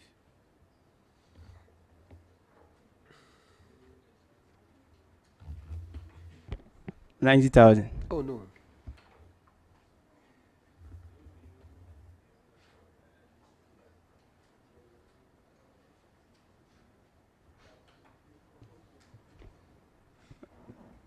So we have 103680. No, bonus is available.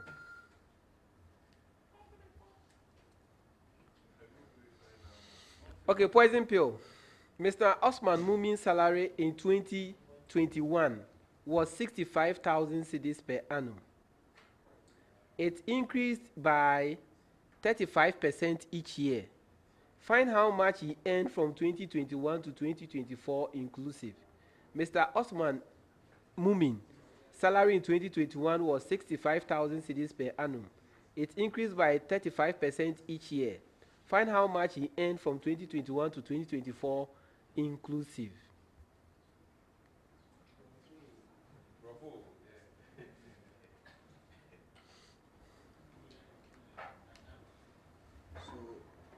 We have 205,897.90. No, please. Okay.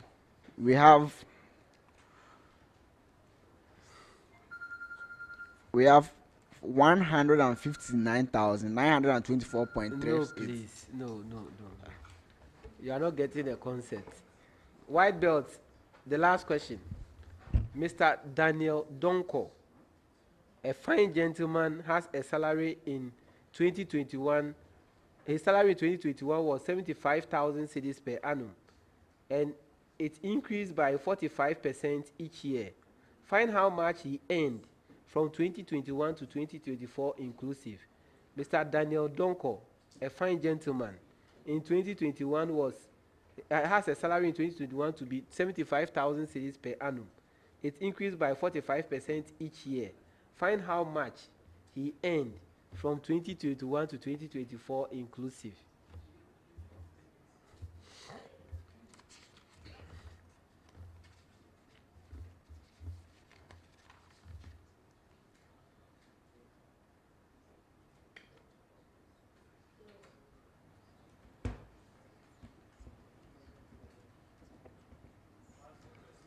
So he earns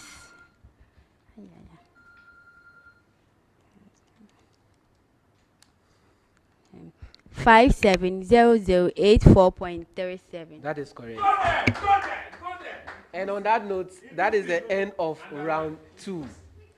Ladies and gentlemen, this is the Uewabs Business League grand finale between 3 wonderful teams: Black Knight, Poison Pill, and White Belt. We've done 2 rounds, 4 more rounds to do more. It's been tense, it's been interesting, and it's been cagey. We don't know what the scores are so far.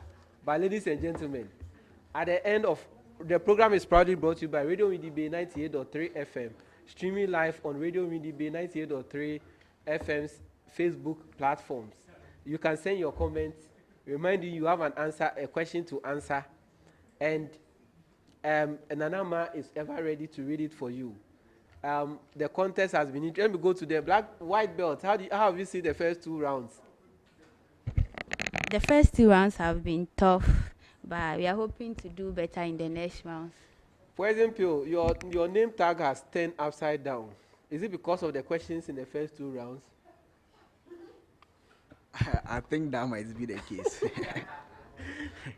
But so yes, we are still here. We are relaxed and we are hoping to extend. They are hoping to overtake or extend their lead. Please correct the Black Knight. How have you seen the first 2 rounds?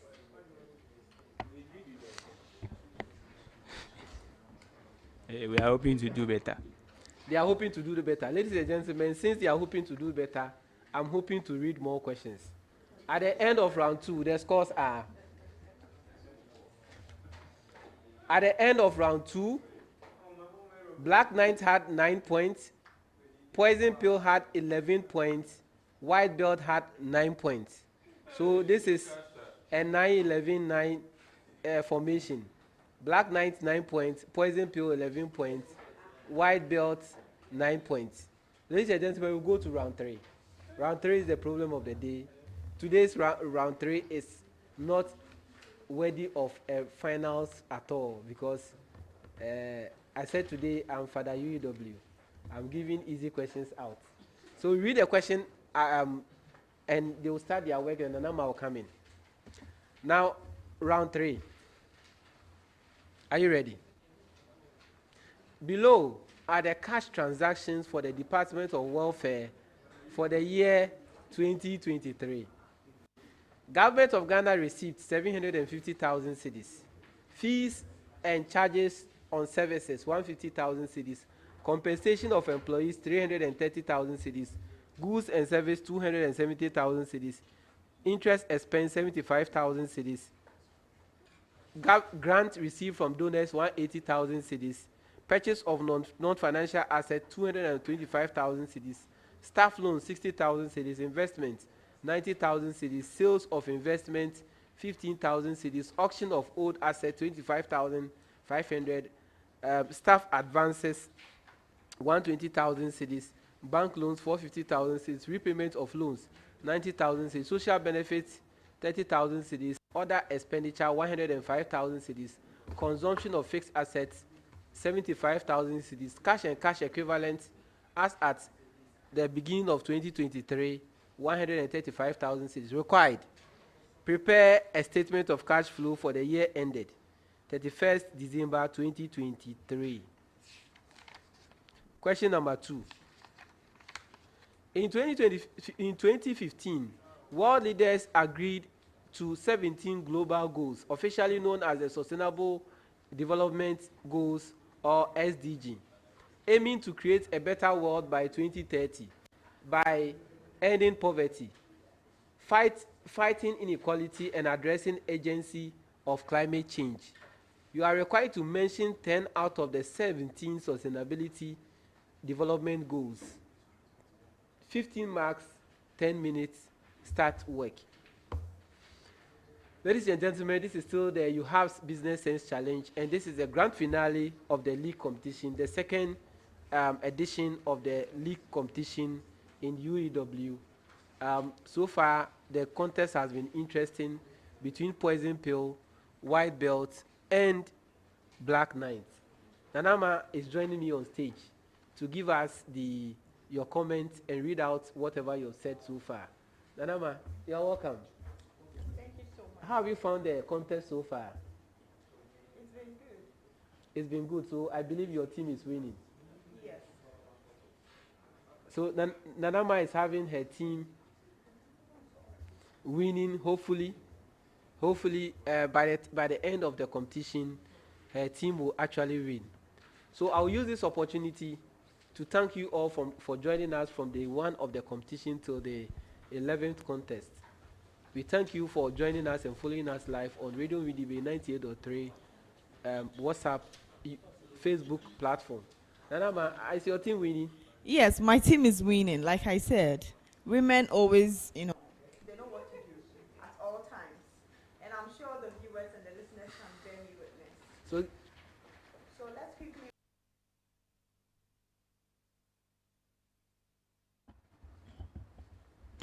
Okay. Let's quickly read some comments on Facebook. Al-Hassan Extra Traule says,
okay,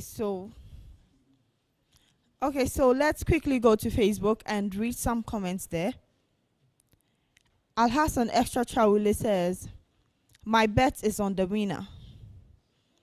Kwesila Sapa says, Black Knights, Seble with the doings. Beatrice Amewo says, all the best poison pill. Kim Salam says, may the best team win. Nanayao says, team white belt. Optimist says, all the best poison pill. Amaduma, all the best poison pill. James Nanofori says, Dr. Hassan is not going anywhere. He will stay and finish the report. Janet says, Aaron, Mama Clementina is preparing your favorite food. Yeah. Janet once again says, poison pill all the way. She says, Aaron, Mama Clementina is almost done with the food. Your favorite rose bouquet is waiting for you. Victory cases on the way. Nanayao says, white belt all the way. Anchor Abednego Richard says, wow, this is great. He also says, Black Knight all the way. Optimist says, go there, Kojo Fiati. Thomas Tihepte says, I'm supporting Aaron's team. James Nanofori says, Simon, pay the school fees before we come to the house. Oh. Janet again says, we love you, Papa Aaron. James Nanofori again. Hey, now Rich 10 into stripper. Al-Hassan Extra Traule says, now Samuel Gajo has started developing research topics and hypotheses in this quiz. Boy. Optimist says, hashtag Giddy Major. Guys. Nanaya once again says, research all come inside. A. Optimist says, hashtag shadow neck everywhere. Shadow neck, yes. Today, shadow is not in the contest. Alhassan Extra Chawule says, Sir, now you are hearing the impact of lack of dododo and you are complaining. Kwesila Sapa says, a comeback from Black Knight is necessary for winning. Say play with the doings. Optimist says, Ernest Wayo, we are rooting for you. Show them the stuff you made. Optimist says, go there, Tilly. Anchor Abednego Richard says, yes, say play all the way. Keep Fit says, Poison Pill is about to celebrate a birthday party bigger than the one recently organized by Richard Niama for White Belt and Black Knight. Nanayao says, solid round, interesting contest. Richard Abednego says, are you sure? Thomas Tepte says, walking legend, Dr. Gajo. Anchor Abednego Richard once again says, hey, Potter's Diamond, I am now hearing it too. Tete Realms Maunyo says, heat. And he also says, game on. Keep Fit says, hey, the tortoise Matilda is about to run the elephant this early down. Optimist says, it is a heated round. Let's go, Poison Pill. Nanayao says, Team White Belt all the way. He also says, Blaze team member is there to provide emotional support. Nanayao, I agree with you on this one. Optimist says, it's Blair, go there. Nanayao again says, the questions are hard though, eh? He also sends, Anchor Abednego Richard sends in laughing emojis. He also says it as well. Nanayao says, so which course has all these questions? Alhassan Extra Chawile says, Samuel Gajo, Newcastle is demolishing our team. I'm sad, Impo. Optimist says, it is well, doctor. Nanaba McDonald said, demolition is an understatement. Obed Say Danso says, hello team, I'm watching live. Obed, thank you so much for watching. Nanayao says, I'm Albert, watching live from Greece. All the best to Team White Belt. Okay, thank you so much for watching. Obed Seydansu says again, good evening to you all. Great performance from all the teams. He also says, Team Poison Pill, more of him, you can do this. Watching live from the United States of Asaman Kesi. He also says, good evening, Professor Gajo. Ima, you can do this. Yes, Ima, you can do this. Anchor Abednego Richard says, so who is winning? Beatrice Amewa says, good job, Poison Pill. Spender Boss GA says, more hits here, Blay. Mr. Gajo said now Blay cannot do it. But Blay has done it already. Anchor Abednego Richard says, I have a lot to learn. And that will be that for the comments on Facebook. Now let's go back to you, sir.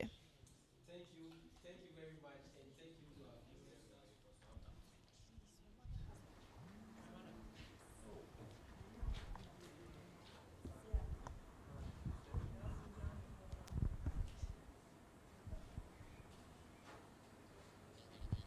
viewers. Okay. Thank you very much for bringing in your comments. In fact, my Manchester United was not demolished. I was expecting a 6-1 correct score, but 4-1 is good. It's good. We'll take it like that. At least Accra Suffolk drew. I'll take solace from Accra Suffolk from drawing. At least I'm not sad. I have at least Madrid also won, so at least there's a balanced diet for me. Because expecting 6-1 and you had 4-1 is good. It's a good performance. At least today I didn't see Onana, so I'm happy.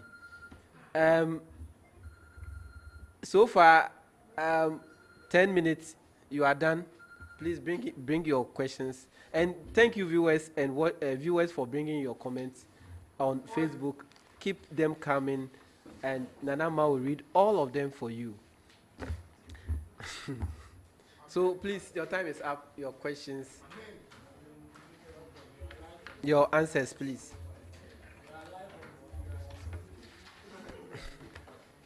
This is what? Black 9.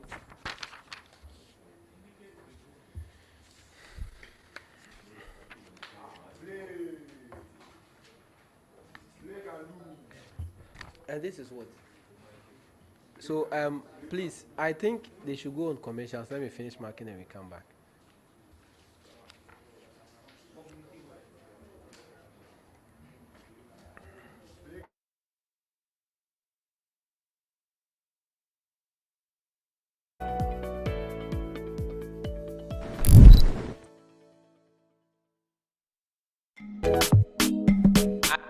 Iconic initiate. Shine your eyes. Come on, let's unite. From the north to the south and central, we are one. Oh, let's decide to pay that price.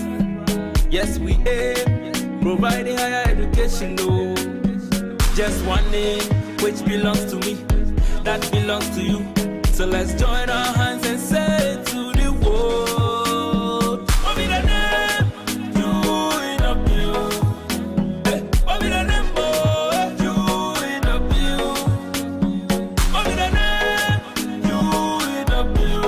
Oh yeah, yeah, yeah. We hear you. You should be proud. Raise your voice, be loud. Oh, it's the best institution where teachers are trained. Oh, we will shape that future, making you the teacher. So if you dream big, all of the department, the faculty, Spartans, Stallions, I'll give my best. You gonna give your best. We will give our best to RUEW.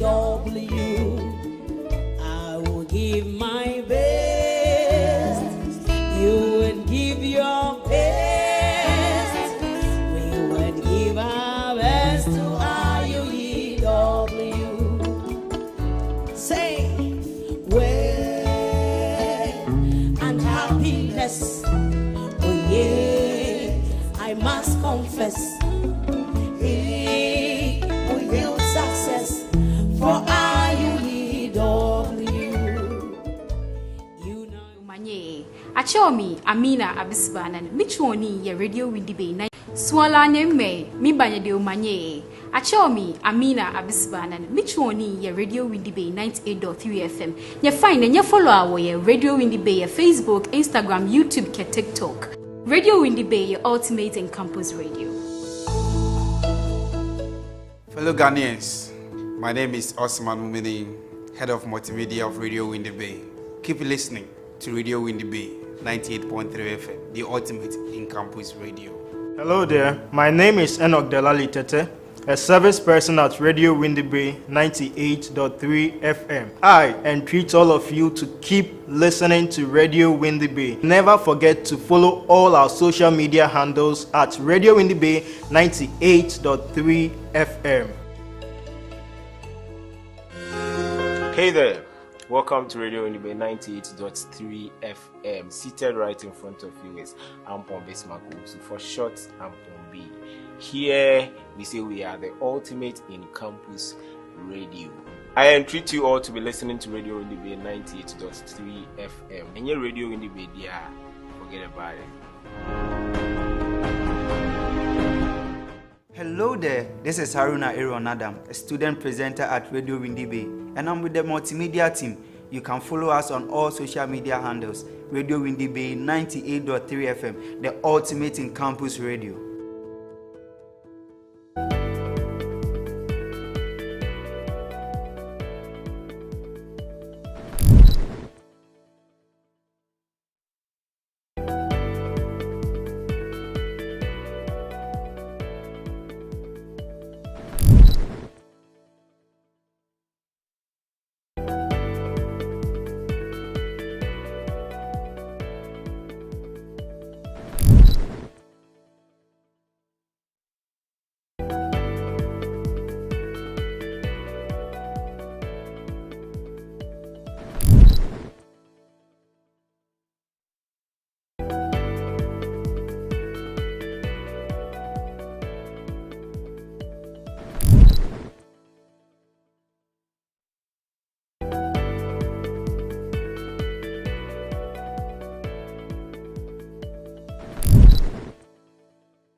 Okay, ladies and gentlemen, welcome back to Uewabs Business.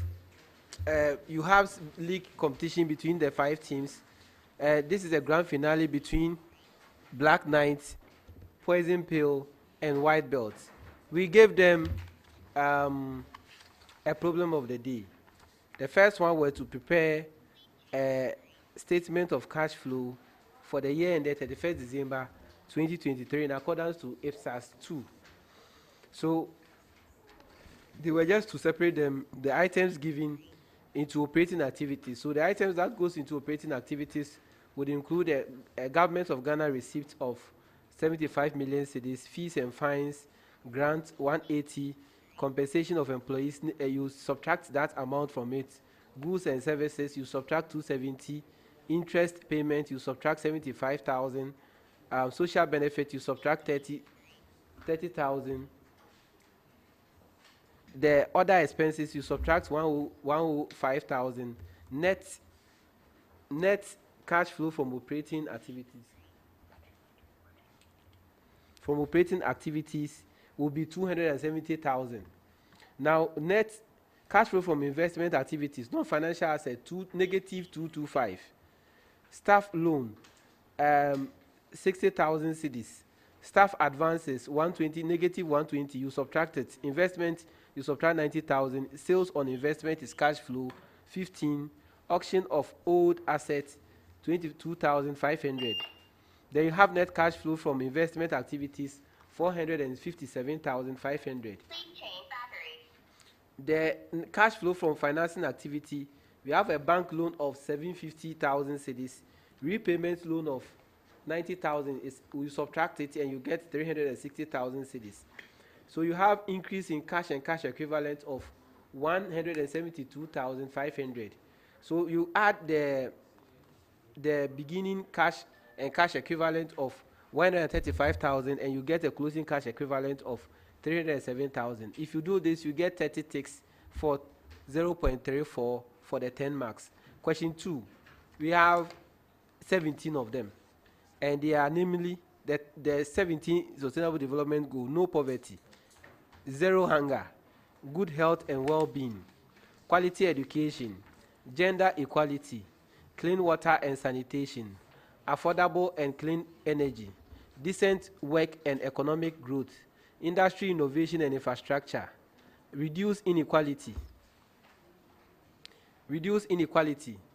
sustainable cities and communities, responsible consumption and production, climate action, life below water, life on land, peace, justice, strong institutions, partnership for goals.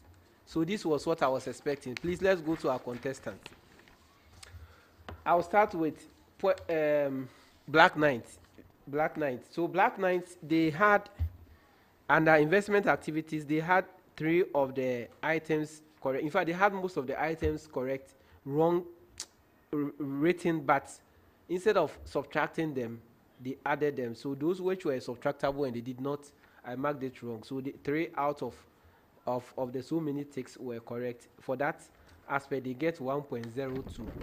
The other aspect, which is the 10 items, they mentioned 9 correctly, and they get 4.5. So their total mark is 5.7. So 1.02 plus 4.5, it is actually 5.52. 5.52. Now we go to Poison Pill. Poison Pill, for the first aspect, just like Black Knight, because they are close, they also had 3 of the ticks correct, so they get 1.02. The second aspect, they had all the 10 correct, they get 5 points, so they get 6.02. 6.02. Now White Belt, for the first aspect, they had 11 of the ticks correct, giving 11 times 3.4 gives them 3.74.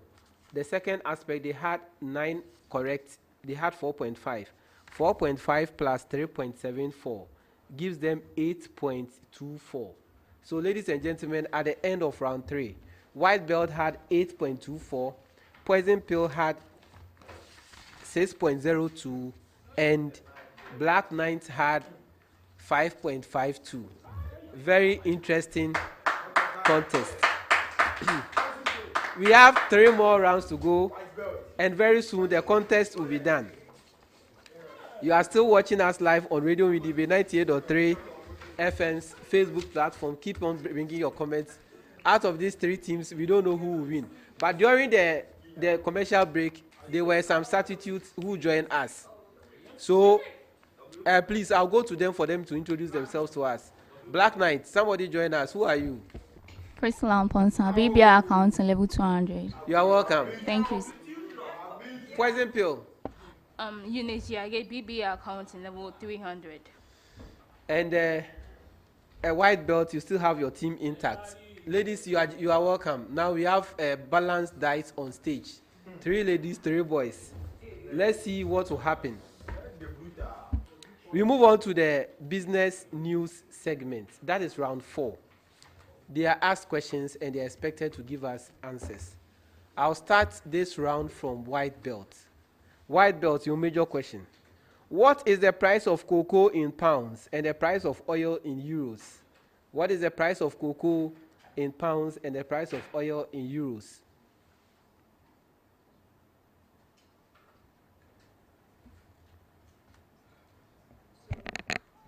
The price of cocoa in pounds is 172.99.99, and the cocoa in euro is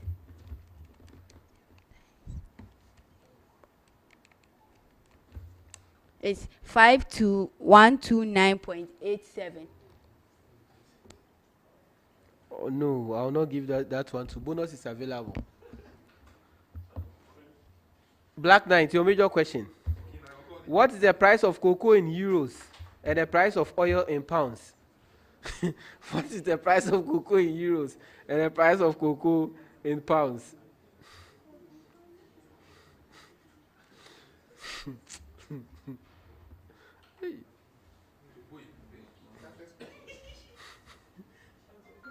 So we have the price of oil in Europe to be approximately so it is 269.75. No, please. And then the cocoa is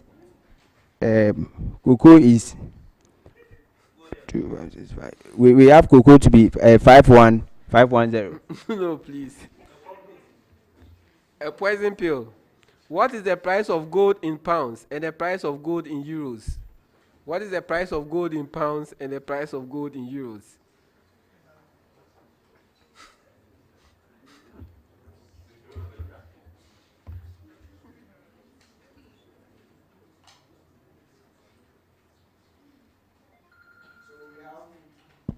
For gold in pounds. For gold in pounds. For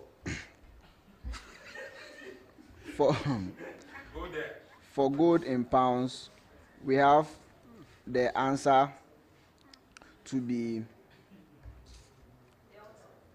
3,948.27, and for gold in euros, right? And for gold in euros,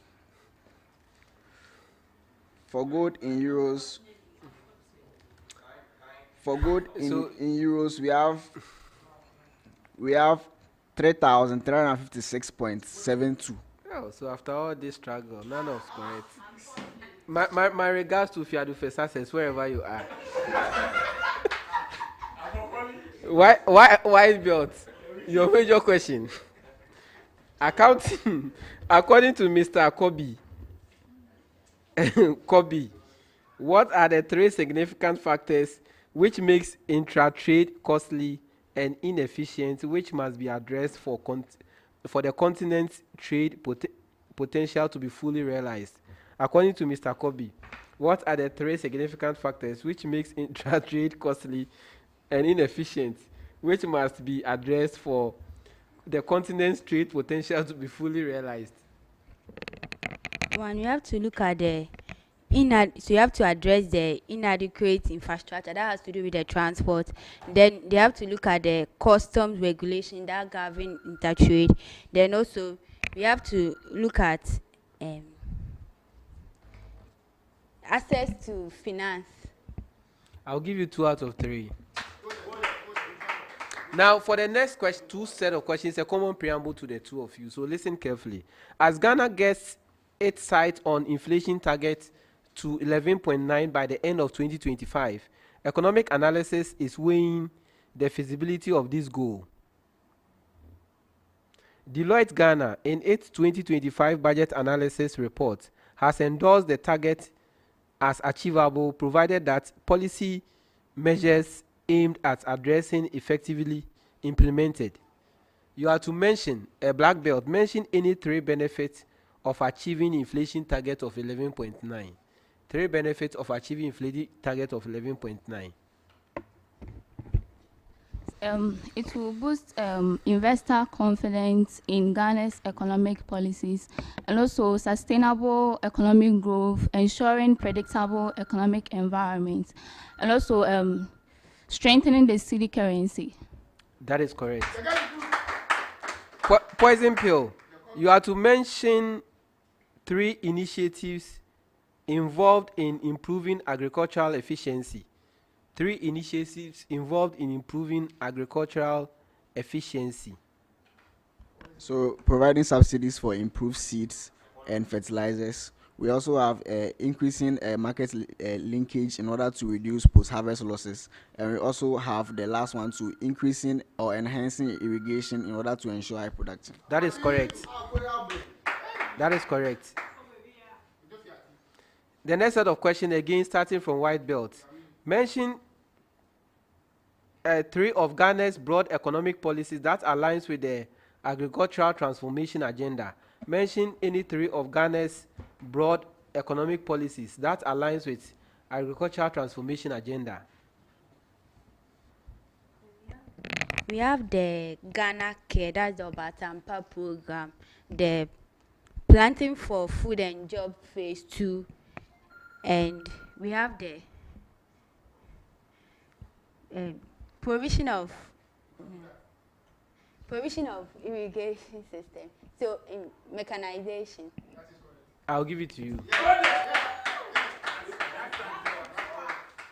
Black Knight, what is the name of the loan facility given by Fidelity Bank Ghana and the rate of inflation for July 2024 to February 2025 and February 2025? What is the loan facility given by Fidelity Bank Ghana and the rate of inflation in July 2024 and February 2025?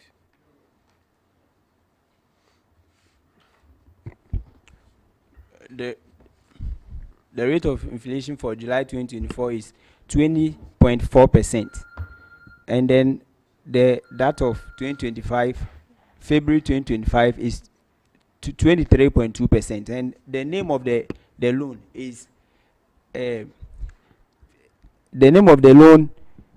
is according to Fidelity is called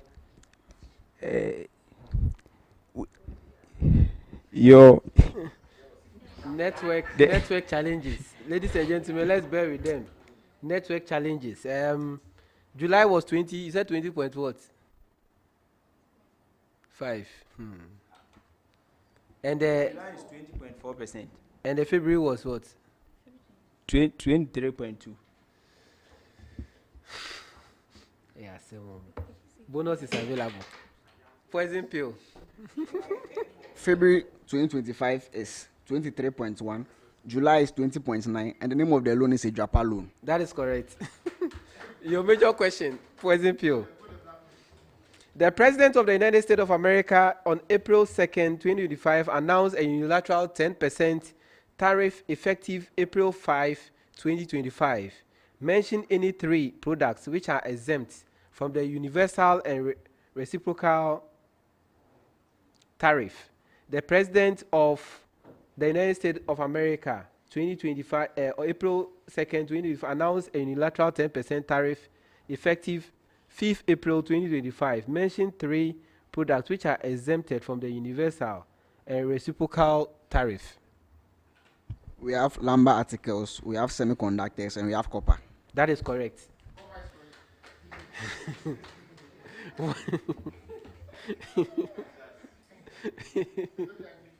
The next set of questions, I'm starting with Black Knight. Black Knight.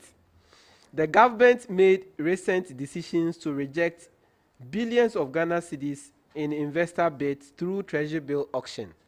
What is the percentage of the total bill rejected in inward remittances in 2023? The government made recent decision to reject billions of Ghana cedis in investor bids through treasury bill auction. What is the percentage of the total bill rejected for inward remittances in 2023?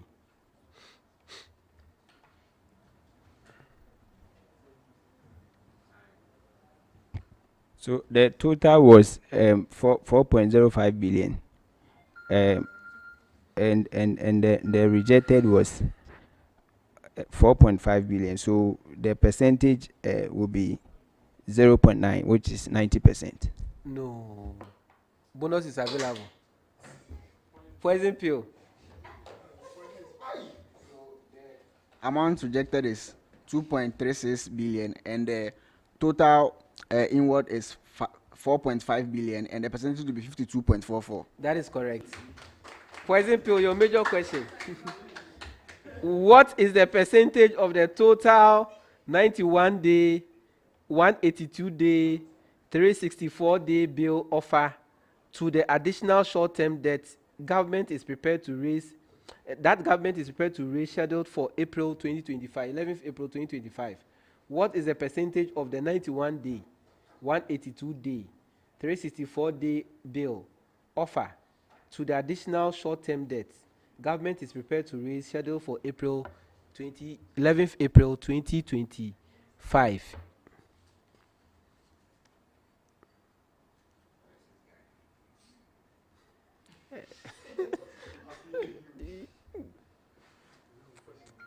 So we have the answer to be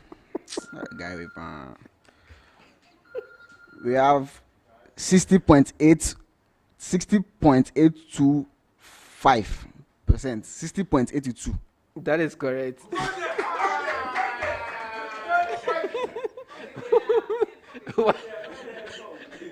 White belt, your major question. What is the percentage of the earlier rejected treasury bill auction offer for the recapitalization estimate of Bank of Ghana? What is the percentage of the earlier rejected the treasury bill auction offer for recapitalization estimate of Bank of Ghana?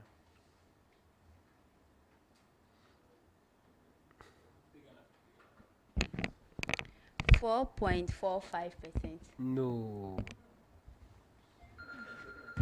So, yeah. You're on stage, eh? So, yes. 44.5%. No, bonus is available. Yes, poison bill. The amount rejected was 8.27, and the amount needed for capitalization is 53. So you get a percentage of 15.60. That is correct.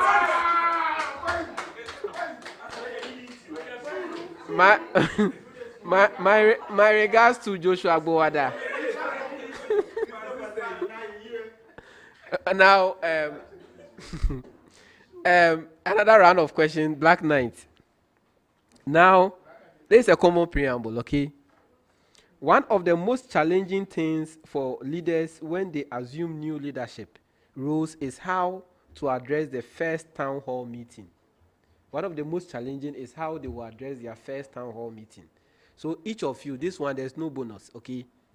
You have to mention 3 each of the preparation guide they can follow or they can adopt in order to have their first town hall meeting successfully. So, sir, you have to actually recognize the team's progress and then their history, and then celebrate their. You celebrate the team's progress and history. You have to recount what actions you've taken since joining the team and why, and then you have to show the team where you will be moving forward. That is correct. Yes, your turn. Poison pill. So you have to, as a team leader, you have to invite and then allow for questions, and also you have to send the team with best wishes and then energy, and also you have to involve the team members in every decision that you take, and also. Three. That is correct. White belt, your turn now. Okay. You have to assess how you respond to those who accept to the change. Two, and you have to identify and place at the center of conversation the story you want the team to do away with. And the last one we'll talk about how you how you talk to them about how everyone will be involved in achieving the objective. That is correct. Now, white belt. This is also a common preamble to all of you, okay? Tax policies influence the business environment of every economy. The 2025 budget includes several indirect tax changes targeted at boosting economic growth, lowering corporate costs, and enhancing access to basic goods and services, okay? I'm going to mention the following indirect tax removal, okay? You have to tell me, you have to explain it. You have to explain. I'm going to mention, you just explain how the following indirect tax policies would influence Ghanaian firms.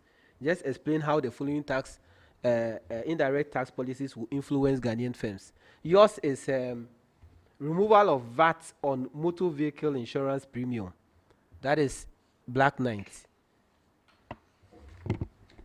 So if you look at this, it will actually help these people who have been organizations or businesses who have been using motor for, and then they will be able to also do insure their motors, because now it is tax exempted, and then it will also actually in a way reduce their operational costs in their businesses. That is correct.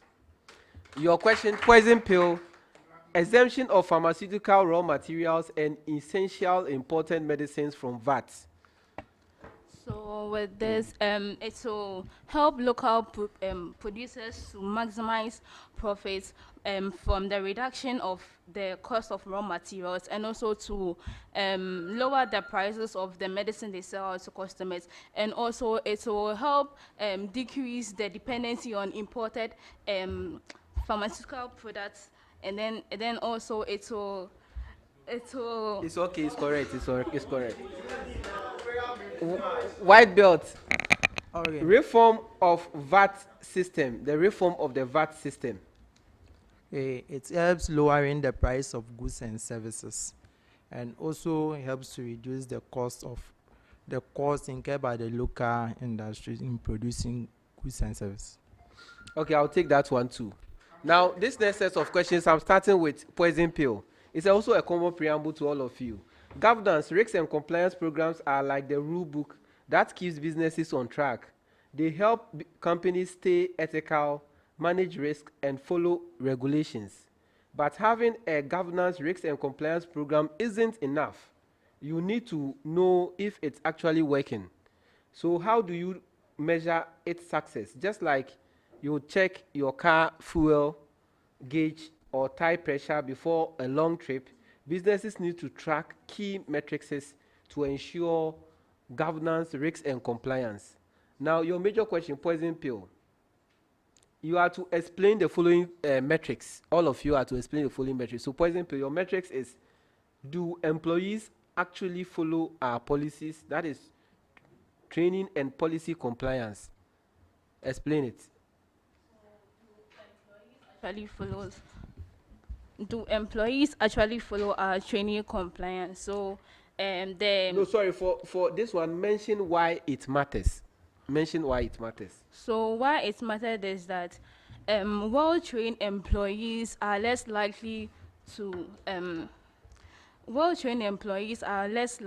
make costly mistakes, and also it's built an ethical culture in the organization, and also it helps reduce accidental.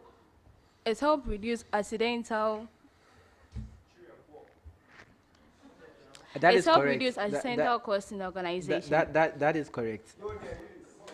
White belt. Can we trust our partners? That is third party risk score.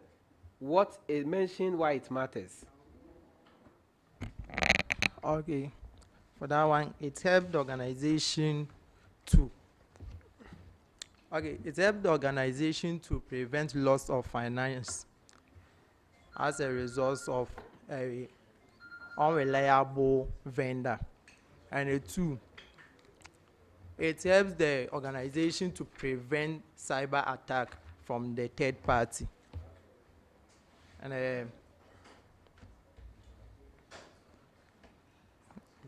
And a third one is it helps the organization to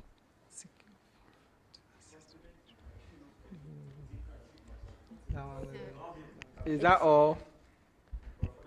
So it matters because it helps the organization to be able to find out whether the third party are reliable or they are not trustworthy. You had 2 out of 3. So the last one was ensure supply chain stability. Supply chain stability. Black Knight, are we spending smartly? That is cost of compliance versus cost of non-compliance. Why does it matter? So the company, it matters because they have to actually know.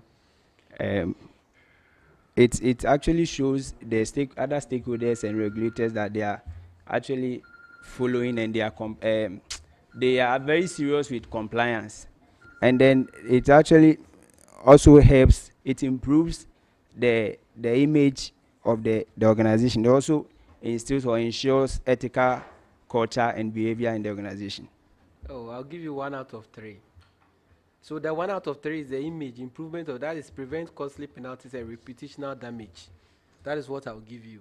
The last set of questions for the round, ladies and gentlemen, another common preamble. Please listen carefully. According to the African Development Bank, inflation across Africa is expected to remain high in 2025, averaging between 6% and 8% due to supply chain disruptions, currency fluctuations, and global economic uncertainty. Countries like Ghana and Nigeria experience inflation rates of 23% and 34.4% respectively in the last quarter of 2024. A news article examines the primary sales challenges presented in the inflation and offer 7 strategies for safeguard profit and prevent customer trust and foster revenue. You are to mention 3 ways by which inflation impacts sales and revenue. Poison pill, 3 ways by which inflation impacts sales and revenue. So we have 1.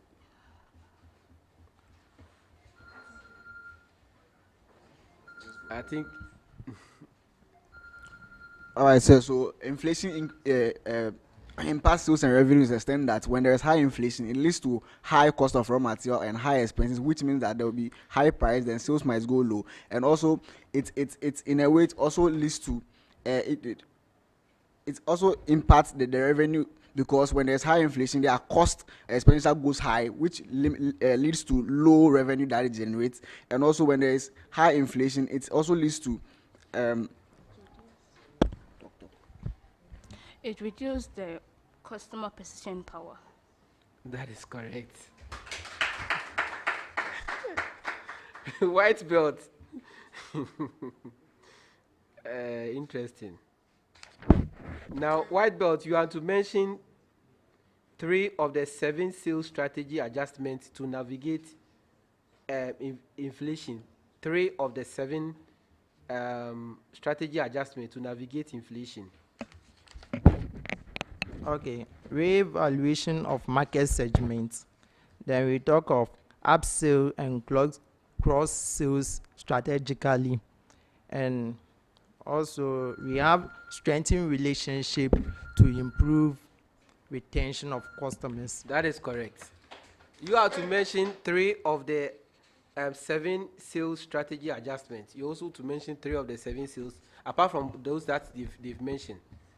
You strengthen value proposition to defend pricing. You also have to train customers to be able to handle inflation-driven objections. And then it also has to do with you strengthen customer relationship so that you'll be able to No, they mentioned that one. so you have to strategically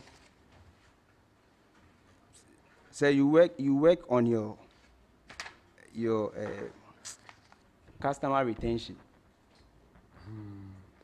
No. I'll give you 2 out of 3.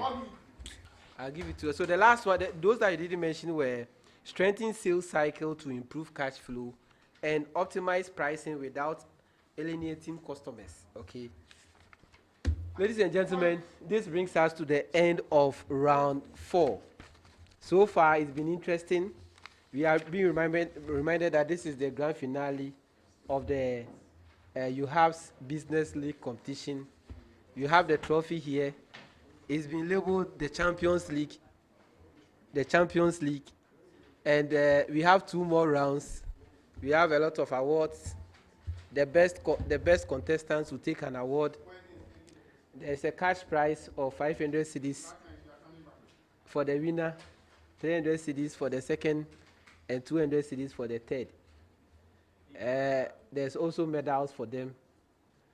Let's see what happens. We have 2 more rounds to go. Ladies and gentlemen, this is the Uewabs Business League brought to you by Radio Windy Bay 98.3, live on Radio Windy Bay's Facebook platform. At the end of round 4, the scores are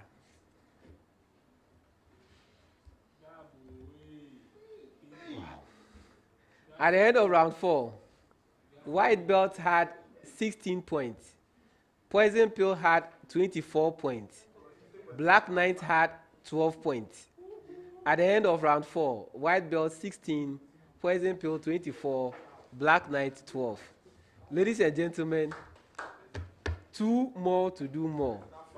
We are going to the true or false segment. If you get it correct, it's 2 points. If you get it wrong, it is -1. Ladies and gentlemen, I would advise you all to listen attentively. So this time around, I'm starting with White Belt. White Belt, your major question. The endowment effect applies equally to all individuals, regardless of cultural background, personality traits, and economic status. The endowment effect applies equally to all individuals, regardless of cultural background, personality traits, or economic status.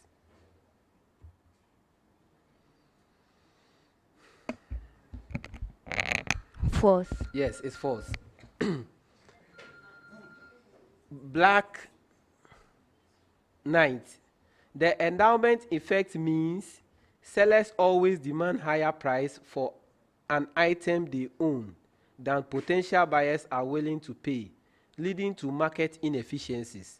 The endowment effect means sellers always demand a higher price for an item they own than potential buyers are willing to pay, leading to market inefficiencies.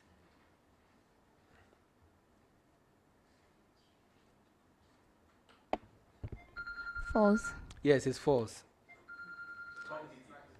Poison Pill. The endowment effect contradicts standard economic theory, which assumes that individual values solely based on their utility rather than ownership statutes.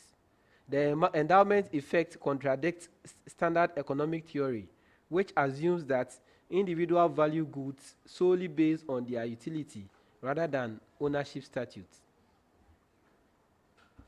True. That is true. That is correct. White Belt. Adhesion contracts are automatically unenforceable in court because they are drafted solely by one party without negotiation.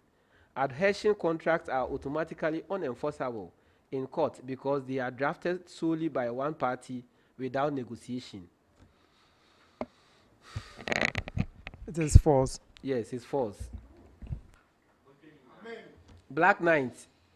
A consumer can successfully challenge an adhesion contract simply by proving they did not fully read or understand its terms before signing.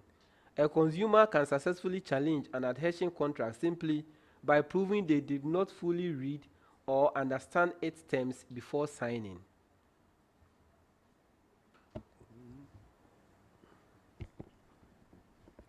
It is true. No, it's not true. Poison pill. In adhesion contracts, the stronger party always has unlimited power, meaning the weaker party has no legal recourse in disputes. In adhesion contracts, the stronger party always has unlimited power, meaning the weaker party has no legal recourse in disputes. False. Yes, it's false. Now, white belt. The specific identification method ensures the highest possible accuracy in financial reporting because it tracks each individual item separately, eliminating any possibility of inventory mismanagement. The specific identification method ensures the highest possible accuracy in financial reporting because it tracks each individual item separately, eliminating any possibility of inventory mismanagement. True. That is false. Black Knight. Businesses dealing with homogeneous or interchangeable items, inventory items, can effectively implement the specific identification method to enhance their cost accounting. Businesses dealing with homogeneous or interchangeable inventory items can effectively implement the specific identification method to enhance their cost accounting processes. It is true. It cannot be true. It's false. Poison pill. Under the specific identification method, a company may manipulate reported profits by separately assigning higher cost items to cost of goods sold and lower cost items to ending inventory. Under the specification identification method, a company may manipulate reported profit by selectively assigning higher cost items to cost of goods sold and lower cost items to ending inventory.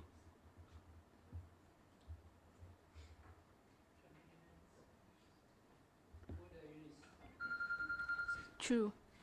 Hey, true is correct.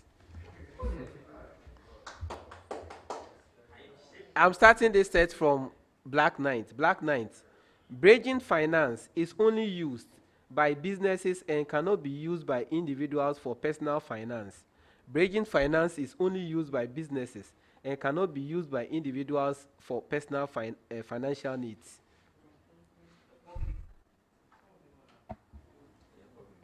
It's false. Yes, it's false. It's correct. It's false. Now, poison pill. Since bridge loans are short term, they always have lower interest rates than traditional long-term loans. Since bridge loans are short-term, they always have lower interest rates than traditional long-term loans. False. Yes, it's false. White belt. A business using bridge financing can choose to delay repayment until it secures long-term funding or alternative sources.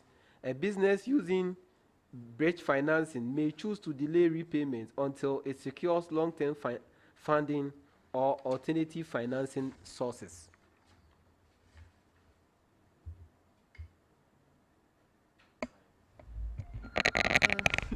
It's false. It is false. It is true.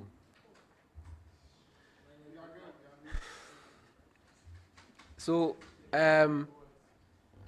Black Knight, a click-through rate directly correlates with strong brand awareness, meaning a company with consistently higher click-through rate will automatically experience increased brand loyalty.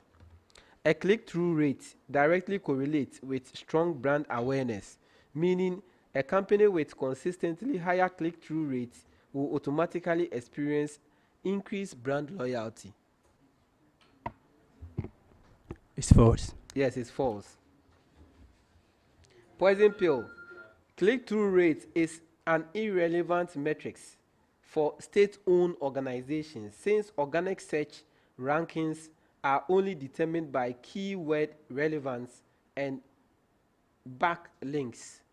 Click-through rate is an irrelevant metric for state-owned organizations since organic search rankings are only determined by keyword relevance and backlinks.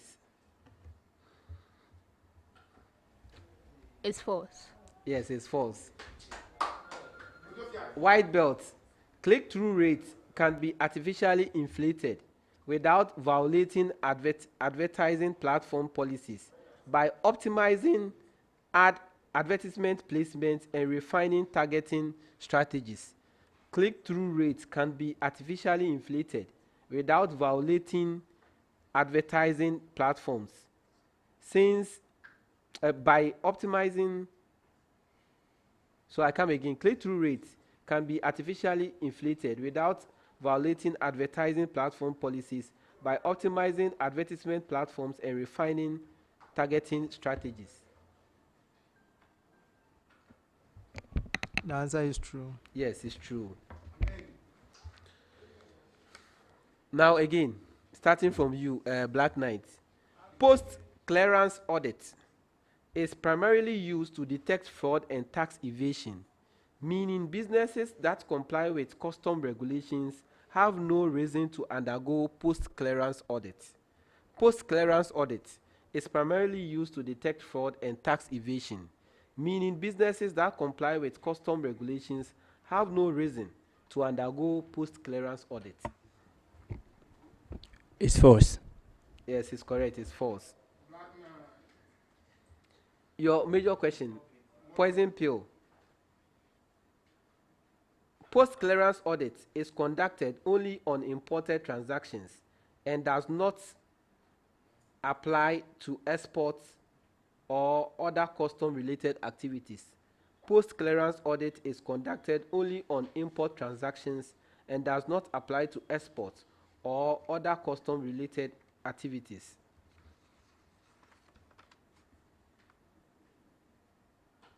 False. Yes, it's false. White belt. A well-implemented post-clearance audit system can reduce the need for physical inspection at borders, allowing customs authority to focus on risk-based assessment. A well-implemented post-clearance audit system can reduce the need for physical inspection at borders, allowing customs authority to focus on risk-based assessment. It's true. Yes, it's true. The next set of questions, I'm starting with poison pill. Poison pill. A higher four-firm concentration ratio in an industry is always indicates strong monopoly power, even if the Heffendal-Hirschman index remains low. A higher four-firm concentration ratio in an industry always indicates strong monopoly power, even if the Heffendal-Hirschman index remains low. False. That is correct. White belt. The Heffendal-Hirschman index is more effective than the firm concentration ratio at assessing the potential impact of measure on market competition. The Heffendal-Hirschman index is more effective than the firm concentration ratio at assessing the potential impact of measures on market competition.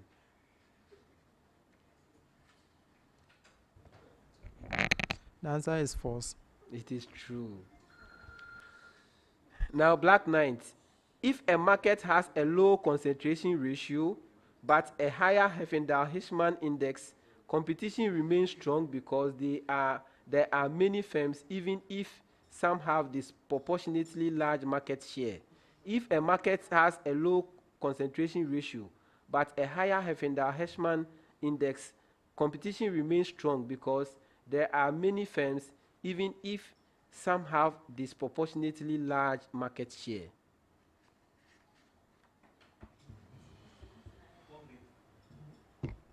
True. It is false. The last set of questions for the round, starting with poison pill. Poison pill. Phantom income refers exclusively to incomes that is artificially inflated by accounting maneuvers and financial misrepresentation, meaning it is never subject to actual taxation but remains on paper as a theoretical gain. Phantom income refers exclusively to income that is artificially inflated by accounting maneuvers and financial misrepresentation, meaning it is never subject to actual taxation but remains on paper as a theoretical gain. True. No.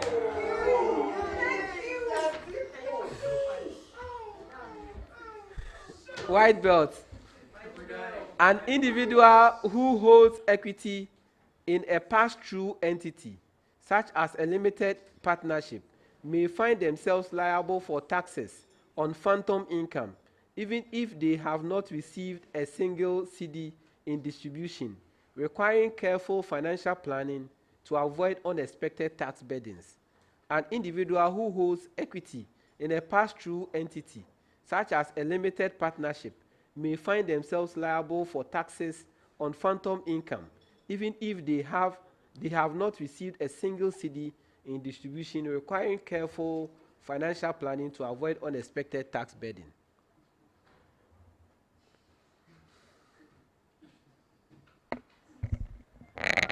It's true. Yes, it's true.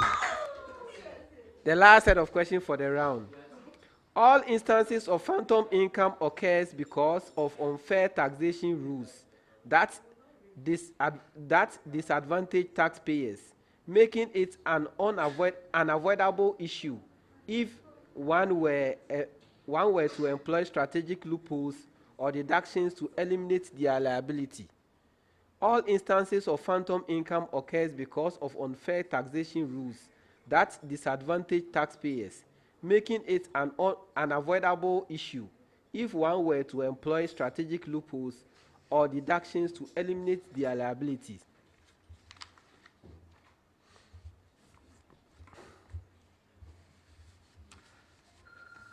Say it's false. Yes, it's false. Ladies and gentlemen, on that false note and on that correct answer, we come to the end of round 5. We've done 5 rounds between very interesting contestants: white belt, poison pill, and black knight. At this stage, whoever will win it in the last round. The program is proudly brought to you by Radio Windy Bay 98.3 FM, with technical support from the School of Business. We have the 5 departments: Department of Accounting, Department of Management Sciences, Department of Applied Finance and Policy Management, and we also have the Department of Marketing and Entrepreneurship, Department of Procurement and Supply Chain Management. We have so many undergraduate programs and postgraduate programs available for you. If you want to come to any university, UEW School of Business is your referred point. School of Business excellence is our hallmark. It's also supported by the University of Education, Winneba Student Association, for their support and everything. And let me go to my contestants, starting with Black Knight. Black Knight, so far, how do you assess your chances going to the last round?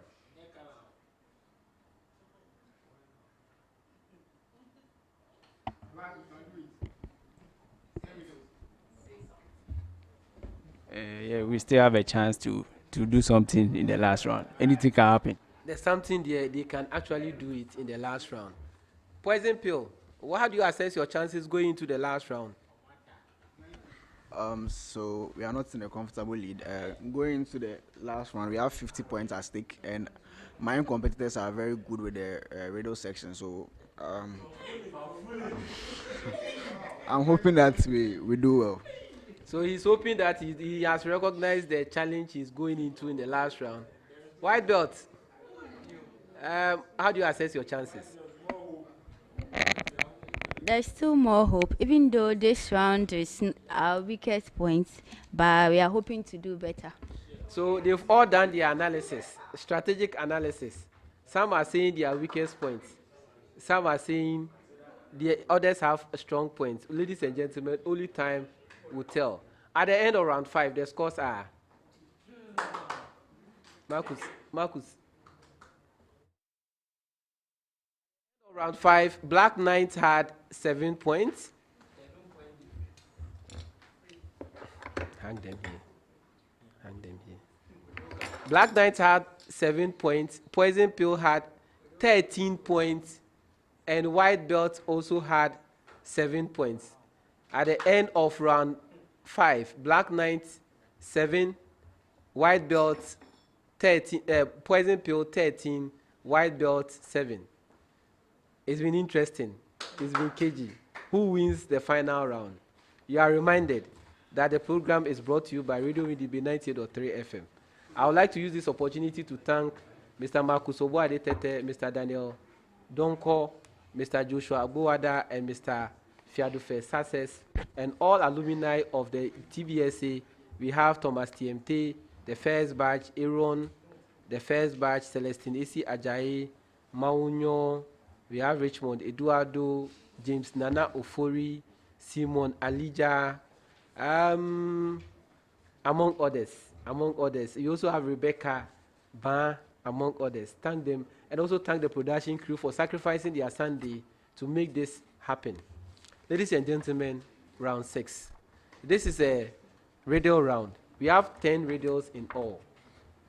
If you get it on the first clue, it is 5 points. On the second clue, it is 4 points. On the third, fourth, and fifth clue, it is 3 points. Ladies and gentlemen, radios. Now they will indicate to me that if they get a clue by giving me a sign. Let me see that of Black Knight, Poison Pill, and White Belt. Ladies and gentlemen, let's see what happens. It goes to all of them at the same time. Radio number 1. I'm a corporate governance model that prioritizes stakeholder harmony, ensuring trust, cooperation, balanced decision over short-term profit maximization, integrating financial institutions, supplier, and customers into a holistic business ecosystem. White Belt. The European approach of corporate governance. No, it's not the European approach.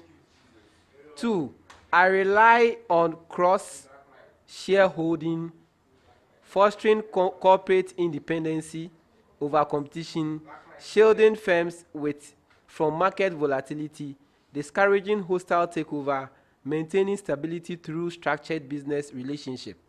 3, I discourage hostile acquisition, ensuring leadership continuity through internal ownership structures, reducing internal disruptions, and preserving long-term corporate strategies against foreign investor intervention. 4, I favor collective leadership, emphasizing census-based decision-making among executives and board members rather than centralized CEO authority, ensuring stability and shared accountability. I am defined by Kerichu network, a deeply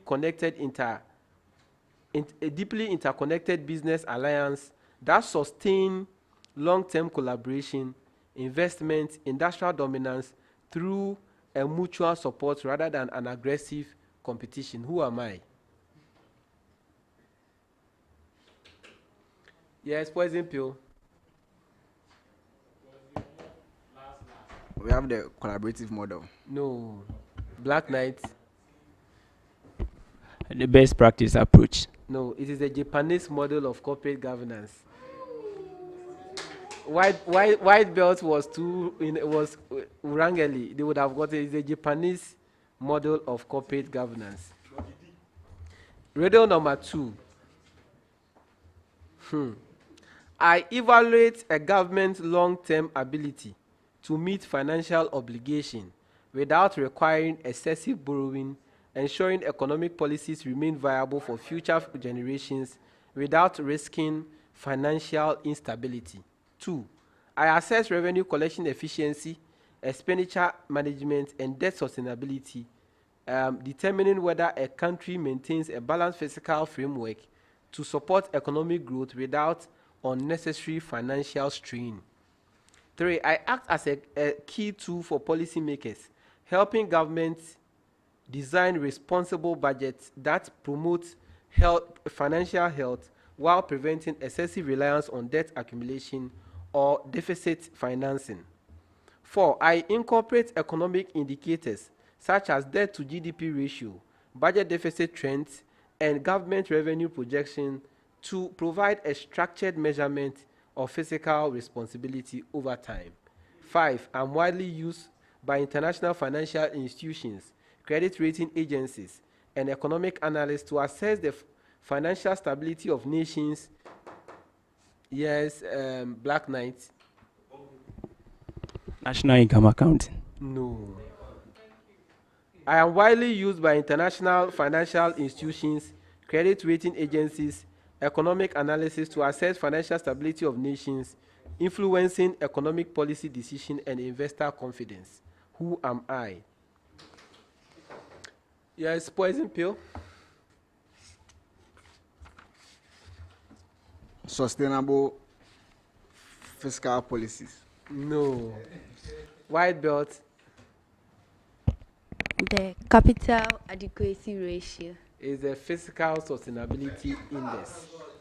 It is a fiscal sustainability index. Yes, radio number 3. This is the finals, okay? Radio number 3. I am a theory of organizational behavior, widely referred in corporate management, HR strategies, organizational psychology, providing a frame for diagnosing and reshaping work balance dynamic to align with business goals. I argue that leadership play a critical role in shaping, reinforcing organizational culture as leaders transmit values through behaviors, strategic choices, and work norms over a long period. I explained that basic assumptions formed over time become unquestioned truths within an organization, influencing how employees perceive problems, interact, and make decisions without conscious awareness. 4. I emphasize that culture within an organization is not immediately visible, as it consists of underlying assumptions deeply embedded in collective beliefs, shaping workplace behavior at a subconscious level. 5. I categorize culture into 3 layers: artifact, poison pill. The Igashin levels of culture. Ladies and gentlemen, the Igashin model of culture is correct. Radio number 4. They had it on the last clue, and that is 3 points. Radio number 4. I am frequently used in brand strategy discussions, breaking down how strong brands differentiate themselves by fostering emotional resonance rather than relying solely on pricing or functional strategies. I guide marketers in crafting strategic messaging, ensuring that brand guide positioning aligns with consumer expectations at every level, from tangible benefit to aspirational identity formation. I highlight that functional benefits alone are insufficient for brand success, requiring emotional connections, values, and symbolic association to reinforce consumer attachment beyond product utility. 4. I define brand development in stages, showing that companies move beyond awareness and preference towards deeper engagement where customers internalize brand meaning and develop personal identification. 5. I establish a hierarchy of consumer perception, explaining how individuals progress from basic recognition to deep emotional loyalty.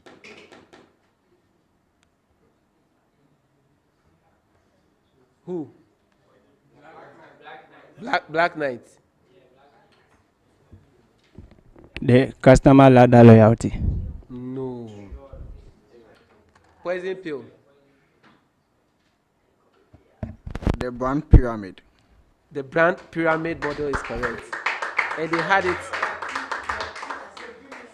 The brand pyramid model is correct. They had it on the last clue, and that is also 3 points.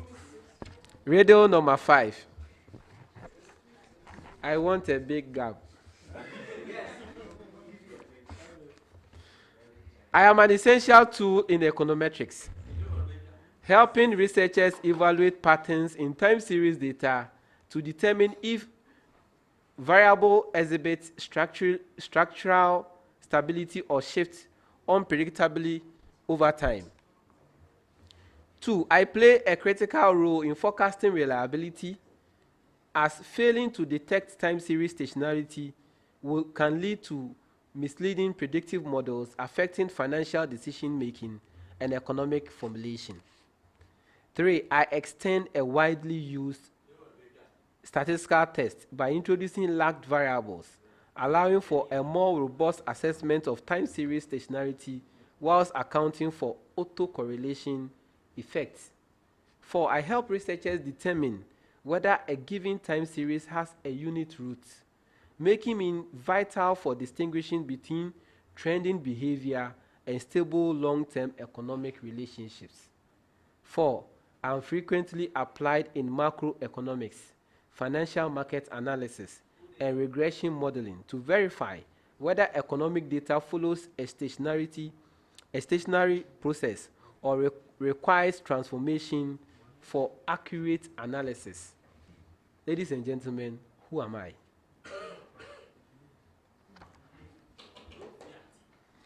Poison pill? We have the Hacks exponent.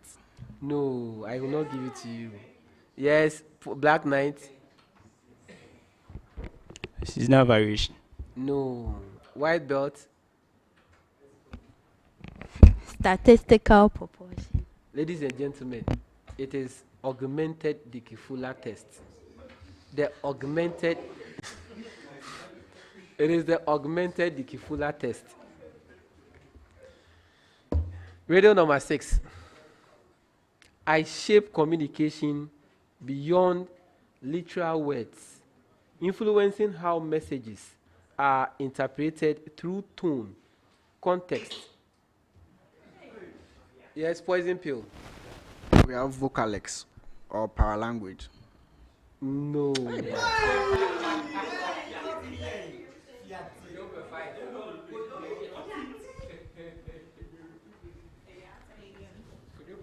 No, I'll not give it to you. Okay, I start again. I shape communication beyond literal words, influencing how messages are interpreted through tone, context, and subtle cues that often refer deeper meanings than the spoken or written messages, a statement. 2. I exist within interactions, guiding understanding through implied signals rather than explicit wording, determining whether a message conveys trust, authority, sarcasm, or hidden emotional intent. I affect relationships by shaping expectations in conversation, making people respond not just to words, but underlying intentions conveyed through gestures, emphasis, and interpersonal dynamics. Yes, Black Knight. Body language. No. All for you, white belts. I help decode conversations where direct statements may differ from actual intent, making communication multidimensional, often revealing power structures, emotional depth, and social hierarchy. 5.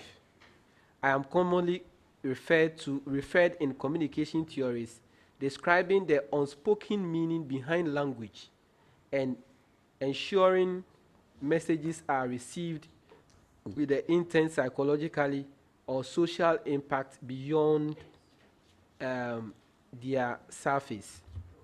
Who am I?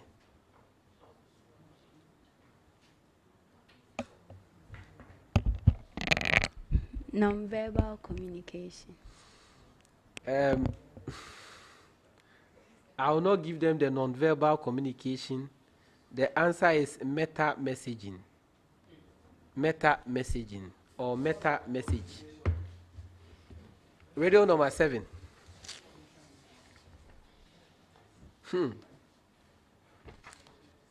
And widely applied in operational research, supply chain optimization, specifically in transportation models where cost minimization is crucial for strategic logistics planning and resource allocation. Yes, poison pill. The least cost method. Oh no. Kitty. I use a systematic approach to evaluate alternative shipping routes, allowing adjustment in distribution to minimize total transportation costs without violating supply and demand constraints. I improve the efficiency of the initial feasibility solution in transportation problems. Yes. The Northwest method. Northwest method is not correct. Now, white belt. I operate by selecting unused cells in a transportation matrix and calculating opportunity costs, guiding decisions on whether adjusting allocation will lead to greater efficiency on logistic operations. 5. I rely on closed loop path, following a specific sequence of stepping adjustments that iteratively refine the solution until optimal transportation plan is achieved with minimal expenses. Who am I? The bogus approximation method. Oh, I said stepping. No. It's the stepping stone solution method. It is the stepping stone solution method.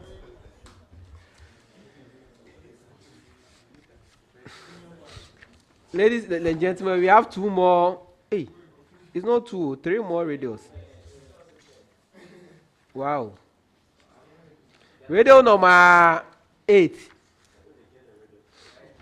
I originated in early 2000s as an extension of cloud computing, evolving from traditional hosting service into a model that integrates development tools. Okay, Black Knight. Due computing. It is not due computing. 2. I provide an abstraction layer for developers, enabling them to build, deploy, and manage applications without handling infrastructure. Yes, poison pill. Infrastructure as a service. No. No. I said without handling infrastructure complexity such as server maintenance, networking, and data storage. I enhance productivity by offering pre-configured development environments, allowing businesses to scale applications efficiently whilst reducing the burden of managing software dependency and integration. 4. I simplify software development by supporting frameworks, database, and programming languages, ensuring seamless interoperability across cloud environments while optimizing resource utilization through automation tools. 5. I'm widely used by developers and enterprise to accelerate applications deployment with major providers like Microsoft Azure, Google App Engine, AWS Elastic Beanstalk, offering my capabilities. Who am I? Software as a service.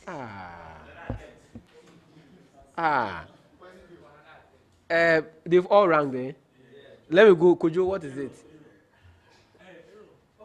It is platform as a service. It's platform as a service. Radio number 9. I originated from International Accounting Standard Framework and was officially issued in 1997 to create unanimity in how corporations present earnings per share in financial reports. 2. I established a framework for financial reporting ensuring comparability in performance measurements across entities by allowing how profitability should be disclosed to shareholders and investors in publicly listed companies. 3, I ensure transparency in financial statements, requiring companies to disclose potential dilution effects from convertible securities, stock options, and other financial instruments that could impact earnings per share calculations.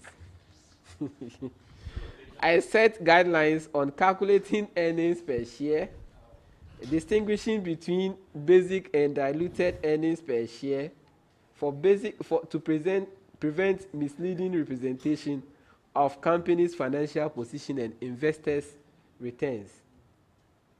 I am widely used by accountants, auditors, financial analysts to assess corporate profitability, helping investors make informed decisions based on consistent and standardized reporting metrics.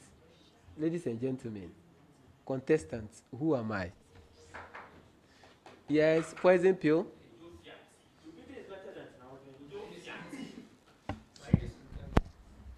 The earnings yield. I can't give that one to you. Black Knight. IAS 11. IAS 11. IAS 11. IAS 11 was construction revenue from and it's been cancelled long time. It's been cancelled and merged with 18, and it's now IFRS 15. So white belt. The earnings valuation measures. Oh. It is what? International Accounting Standard 33, earnings per share. International Accounting Standard 33, earnings per share. Ladies and gentlemen, the last radio. This one, somebody should get it. You must get it. You must not allow me to answer my own questions. Radio number 10. I originated from discussions on corporate ethics and was notably explored by Albert Carr in 1968 Harvard Business Review article, Is Business Bluffing Ethical?, where I was compared to poker strategies. 2, I am a strategic tool used in negotiation, allowing business to exaggerate, withhold information, or mislead competitors and stakeholders to gain competitive advantage in decision making.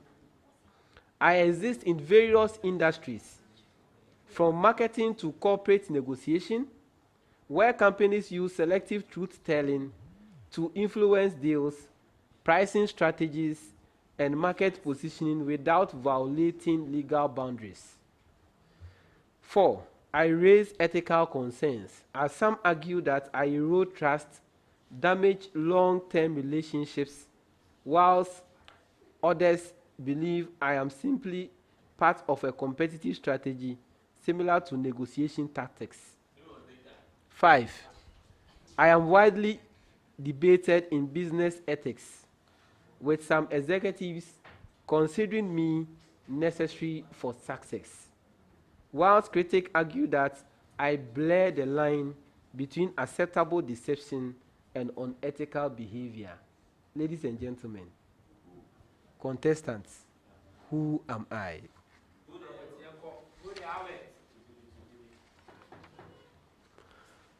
Yes, Blay can do. Blay is about to do. And let's see whether Blay will do.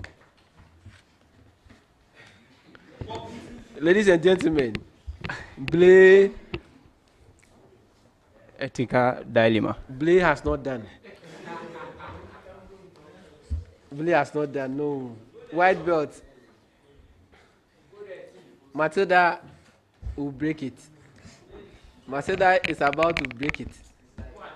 And Matilda has information hoarding. Thrown it overboard. She has thrown it overboard. Poison pill. Anything for us? Who can answer from the audience here? It is, ladies and gentlemen, it is business bluffing. Business bluffing. On that business bluffing note, I was bluffing to the audience and the contestants. This brings us to the end of the contest. Ladies and gentlemen, this has been the Uewabs Business League Challenge. We declared the round 6 scores and the total scores. But before that, Nanama, please, do you have any comments? Yes.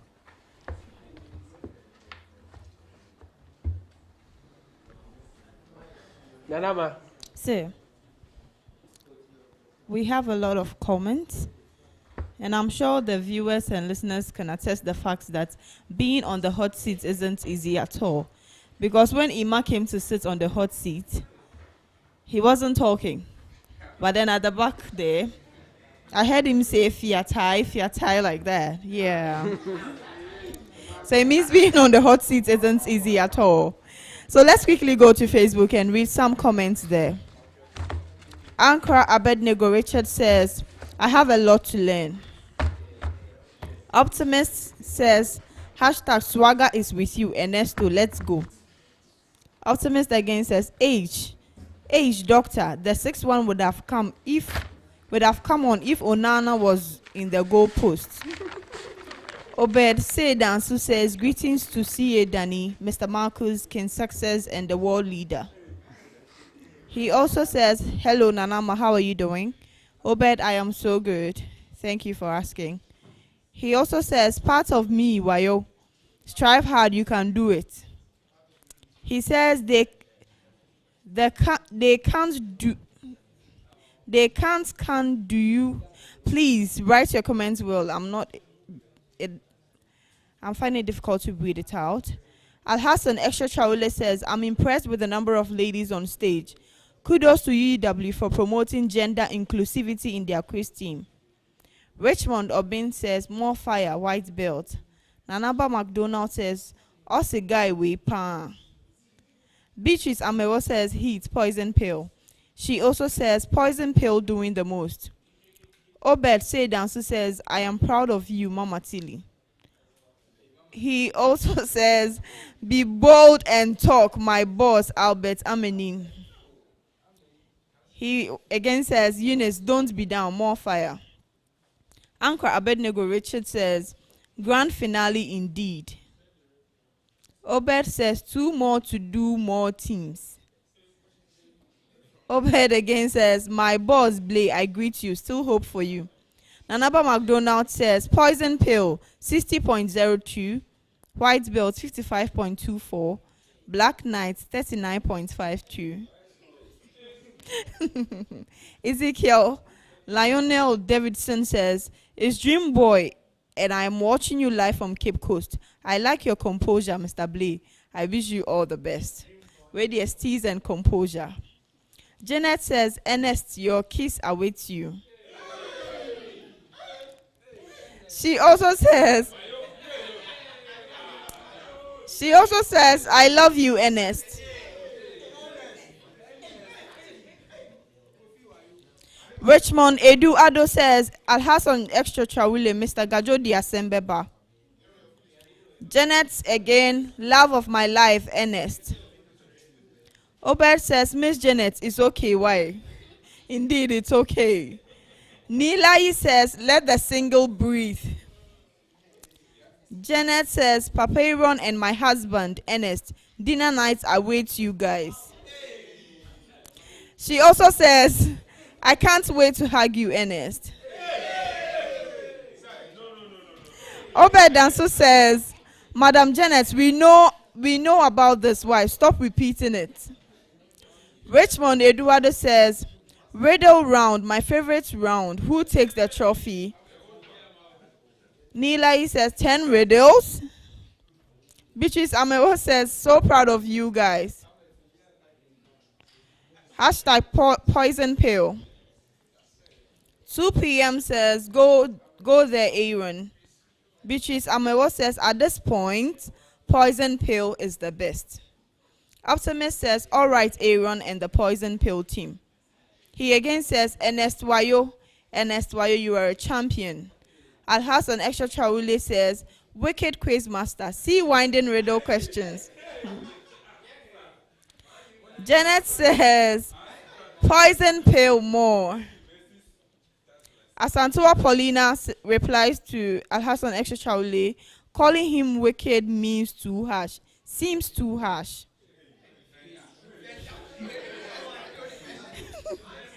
Okay. Nanayal says Aaron is a beast. He has some black magic. A. Ankara Abednego Richard says not easy at all. 2 p.m. also says go there, Aaron. Ankara Abednego Richard again says we have to join this. So Nathaniel Amweni says more with a fire emoji. And on that note, that would bring us to the end of the comment. Yes, back to you, sir. Nanama, do you think your team will win? Hopefully, yes. Hopefully. Hopefully. You know, I said that being on the hot seat isn't easy. And so I feel the listeners and the viewers will bear with me that indeed Tilly is a warrior. She's a winner. Yes, even if she doesn't win today, she's indeed a winner. And I still support you 100%. Thank you very much. Thank you very much. Thank you very much. Ladies and gentlemen, at the end of the round 6, the scores are. So ladies and gentlemen, at the end of round 6, Black Knight has 0, Poison Pill has 0, and Poison Pill has 6, and White Belt had 0. Now, ladies and gentlemen, at the end of the competition, Black Knight had 46.52. White Belt had 62.24. And Poison Pill had 79.2. It's been interesting. We will make some presentations to all the 3 teams, but before that, we'll call on Mr. Bismarck Ampon to make the presentation for the best female candidate.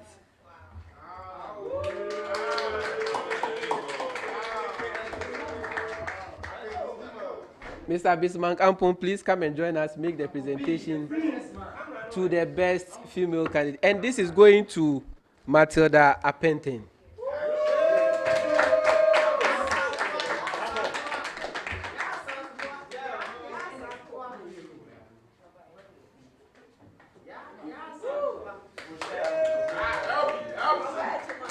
Congratulations, Matilda. So we'll call on, thank you. We'll call on Mr. Osman Mumin, head of production, to make the presentation to the best male candidate and the best candidate for the competition. The guy who has, in fact, I've now given him the spiritual title. In fact, he has a spiritual shoe for contest. Mr. Aaron Kojo Fiati, presentation.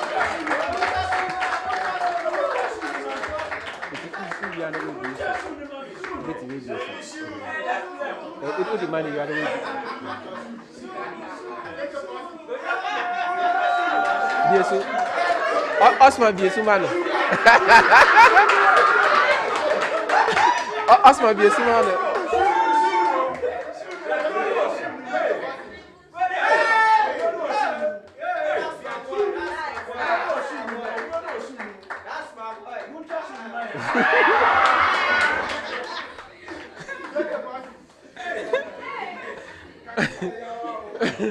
Ladies and gentlemen, I call on Fiadu Fesasses and Joshua Boada to make the presentation to the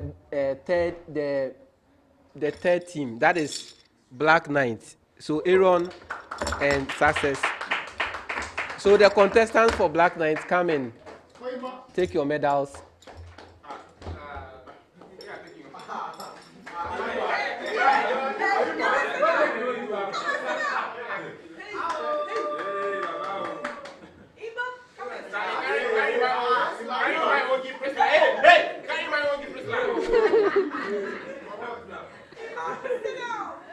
Okay, so let's clap for them.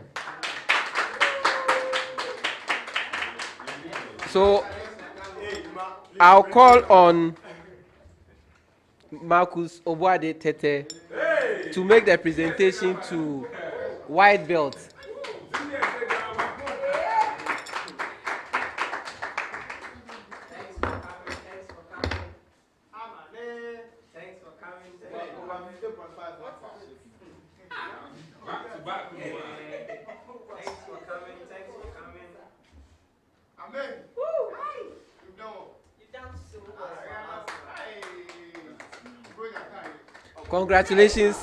Congratulations, white belt.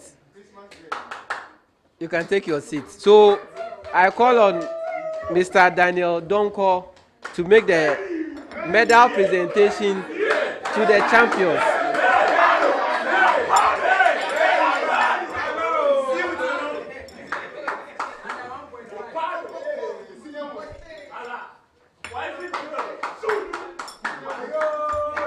So after that, I'll call on Mr. Osman and Bismarck to support me present the trophy to the champions.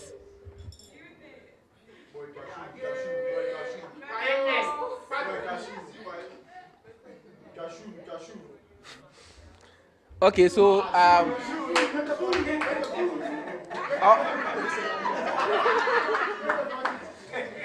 this note, to make the presentation to the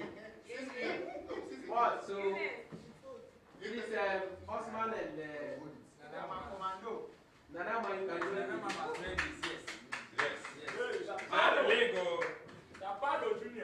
in fact, this is the team that went unbeaten throughout the competition. Yes. They went 4 out of 4 and also won the finals with a remarkable marks. This is going to Poison Pill. Poison Pill, congratulations. Congratulations for winning this year's edition. Congratulations. Thank you very much.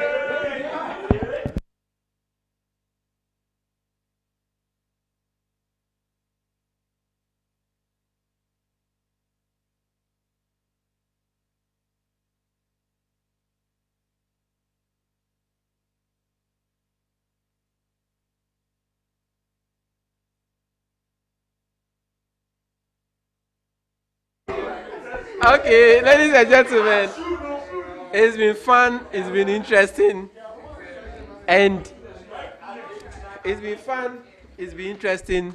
Thank you for joining us for the 2025 edition of the Uewabs Business Sense Challenge.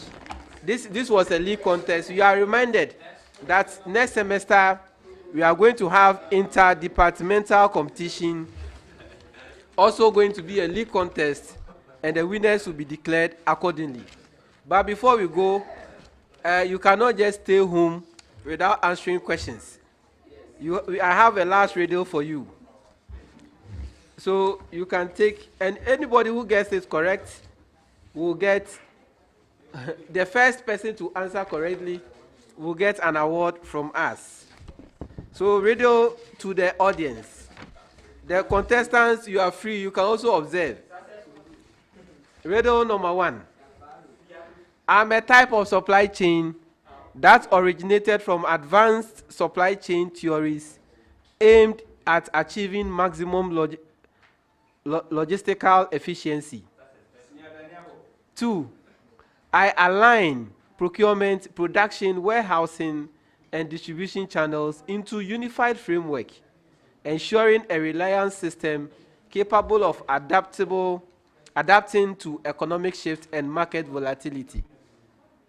3. I integrate multiple layers of logistical efficiency, predictive analysis, demand forecasting, ensuring seamless resource flow whilst minimizing disruptions that could affect global industries and trade networks.